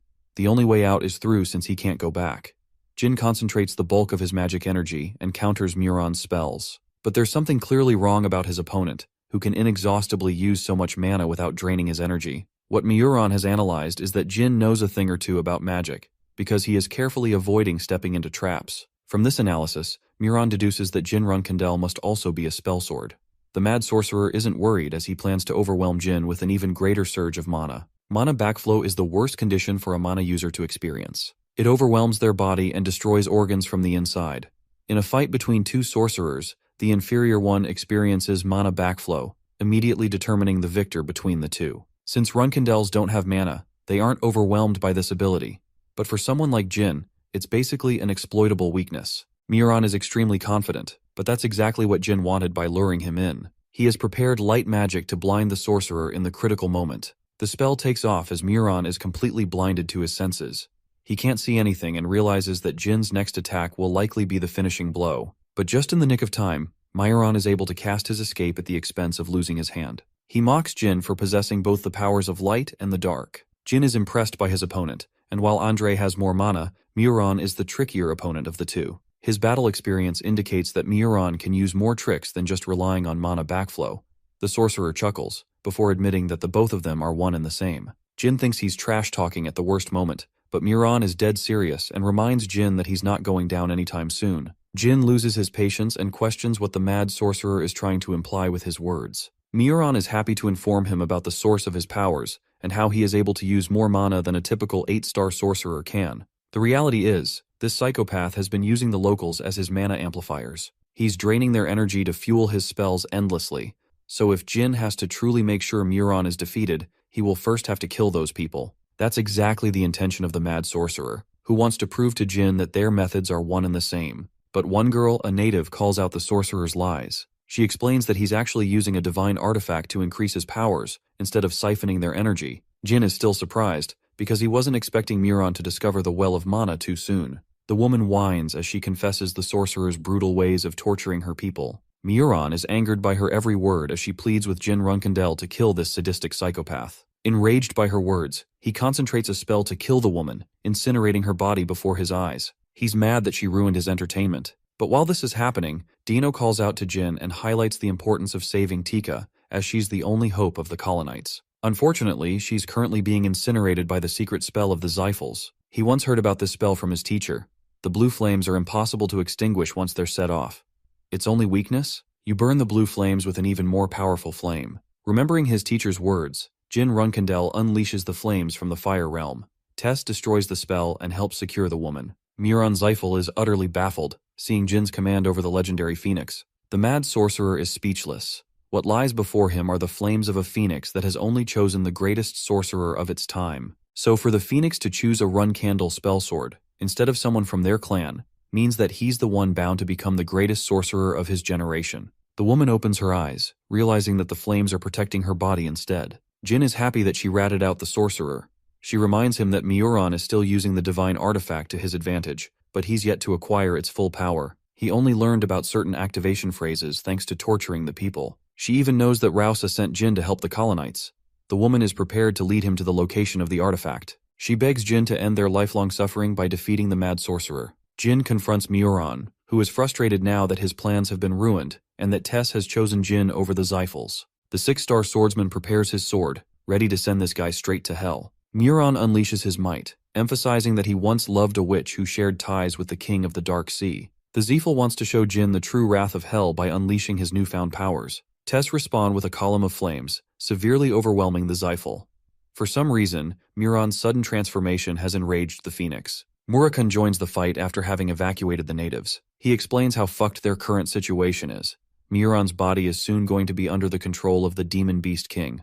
They have to stop him before it happens. Murakun tells Jin to unleash the full might of his powers through Shadow Force. He amplifies Jin's Shadow Force and instructs him to sever the Dimension Gate. But before Jin could execute the attack, he is overwhelmed by mana backflow. So much so that his connection with Tess is wavering, as he's failing to maintain its presence. Miuran smiles as he has finally brought Jin to his knees. The monster of the underworld is nearing its awakening. Jin musters every last bit of his courage to wield his sword. Giving everything into this one final attack, Jin slices down Miuran's body. The incantation is interrupted as the Dimension Gate collapses over Miuran Zyphal. The last of his remains are annihilated by Tess, leaving nothing but the scorched remains of his body. Jin notices that his final attack was different from all the other times he used it. It was further amplified by his Blade of the Heart skill. Miuran's crippled body collapses into pieces. The fight is finally over. Jin has experienced far too much strain on his body as he too falls unconscious. Regarding Miuran's staff, it's a special device only used by the Zyphal Tower Masters. Once waved, it activates a signal and sends it back to the tower. And that means the Zyphals have already learned about Miuran's fall. A mysterious presence restores Jin back to health. Murakun spews something inside his mouth. Jin coughs as Murakun explains that he just had a close encounter with death. It's only thanks to Murakun's remedy that he was able to outlive the effects. Jin's body is still a wreck, but Kashmir thinks he did an amazing job. The remedy was provided by the journalist, who uncovered it from Miuran one time. Tika introduces herself properly as the priestess acting on behalf of Ryosa. She crumbles into tears, offering her undying gratitude to Jin Run Candle, who put an end to the suffering of colonites. She reminds Jin of his mission, that Rausa had only tasked them to recover the divine artifact. Murakun is confused and wants to know more about the artifact, especially when he has lived for over 3,000 years and hasn't heard a word. Murakun has a bunch of questions regarding the god of Kulin. The god Clam is a deity not even Murakun has heard of. Kashmir suggests they look for the artifact at once, as they could come to face Zyphals soon.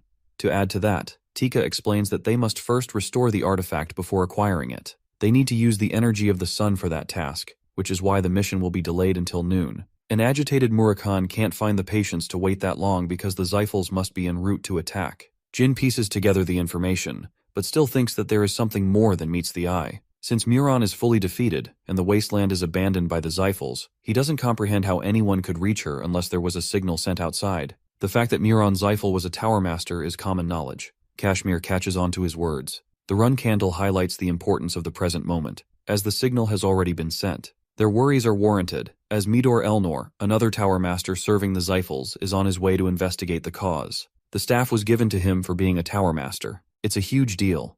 Kashmir knows little about the Zyphals, but the staff is a special object which helps gather sorcerers in time of need. Murakun is stumped that Jin somehow knows this information when he doesn't. The Zyphals are continuously evolving at an immense rate.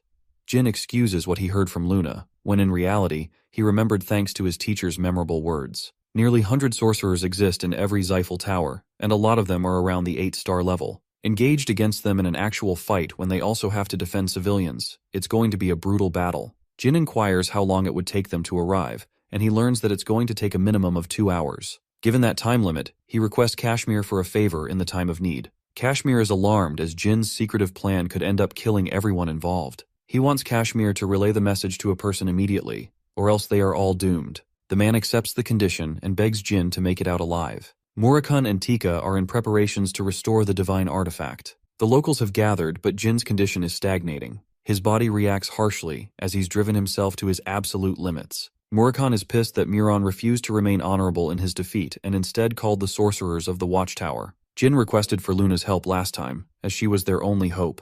Murakhan is worried about Kashmir failing to reach them in time, because if he really doesn't, then they'll have to struggle and survive for as long as they possibly can. The minor tower master and his troops are on their way. They located the Kolan territory where the signal was received. They see no sign of Mayuran, implying his death. Hearing this news, Midor is vehemently enraged, promising to kill those who planned against his brother's demise. Murakhan scouts them from afar, confirming at least 30 powerful sorcerers boarded on 6 dragons. This is a lower-level fleet, which means an even powerful force will be sent after them if they subdue these guys. Murakhan could have annihilated every single one of these chumps in his prime, but because of Tamar's blade, he's still far from recovering his full strength. The Zephyl sorcerers descend with the younger fire dragons. They're actually red dragons, which are even weaker. Midor furiously introduces himself as the minor tower master of the Zephyls, demanding for Muron to be shown. Jin plays around, feigning ignorance. He doesn't remember this guy from his past life. Midor questions why they targeted his brother, and if they share association with the Run Candles. Before he can unleash his wrath, he calmly asks if Muron is still alive, ensuring that he will not harm them if they confirm his life. Jin is intrigued by his words, who is worried about his brother yet couldn't show mercy to the people of this land. A provoked Midor barely responds before he realizes that Muron has already been killed. He cannot forgive their sinful acts for mocking the clan. Midor readies his troops to attack their enemies, aiming for their capture. The charge spells are all at the 8-star level, so it's not going to be an easy fight for him. Fortunately, help has arrived in the form of an icy blizzard. Midor is shocked as all 8-star levels were interrupted. The one who is here to protect them is Talaris, the beautiful ruler of the secret palace, as well as her daughter. Her terrifying ice magic easily froze their spells. The Zephyls immediately recognize who they're dealing with. Thankfully, Kashmir sent them help just in time. Murkahan is impressed. Talaris has summoned the legendary snow-toad Mott. She helps create an icy wall to talk to Jin. After all, Sira's mother is intrigued by the boy who gave her daughter a hard time. She's astonished to witness his critical condition. Talaris wants to know if he's the one responsible for killing Alcaro. This is bad news, because it means Cirrus ended up ratting out the information to her mother. Talaris reminds the boy that she bears no ill intent towards him. Instead, she's looking for a different lover, like Murakhan, for example. They're out here flirting with each other while Jin is near the brink of death. Talaris tells her daughter to look after Jin while she's wiping out those fools. Also, she's a strong believer in her daughter's love interest for Jin. She teases him endlessly, and leaves Jin with a reminder that if it weren't for her daughter, she would not have arrived to save him. Jin is left speechless, barely able to stand on his own 2 legs. Ceres catches him just before he hits the ground. She expected them to fight each other, but didn't know he was going to be this busy behind her back. Kashmir took the flowers and handed them to Talaris, as if he was desperate. He was clinging for his life to seek help from Talaris. Jin is happy to receive so much support from the kind people who have always helped him in the time of need. Jin coughs out dark blood, adding more concern. Ceres helps him with a medicine, unable to comprehend why anyone would go this far to fight. She almost feels embarrassed for him like this. Back to the fight against Midor, Talaris learns that he isn't a pureblood at all. Midor knows that he's in deep trouble, and the only way he will survive is by stalling for reinforcements. Talaris doesn't take kindly to their words and has no intentions of backing off from Zephyl territory. With a glimpse of her power, she kills the Elder. The sorcerers deploy a bunch of barriers to help survive her wrath. Talaris takes care of the dragons with her ice magic. She's impressed that they're still keeping up with this farce, thinking that they'll be able to defeat her. Midor is confident that the Zephyls will come after the secret palace after his death. He activates a spell in point-blank range. Midor has been granted divinity to control high-level flame magic. But despite his spatial explosion magic, Talaris is unimpressed and happily decides to remind Midor what the secret palace is really about. She commands the technique of the Endorma clan, the same sword of sea ice that Cirrus used against Jin. Talaris launches a strong gale storm. It freezes the sorcerers to icy statues, crumbling Midor's resolve. The monster approaching him has just crushed their cute barrier. At the same time, she ripped an arm off of the Zephyl half-blood. That's how easy it was for her to defeat him. Talaris mocks him for being a stupid martial artist who can't even look at their opponent. Midor realizes that this woman is crazy enough to kill every single one of his reinforcements after they arrive. He contemplates the thoughts of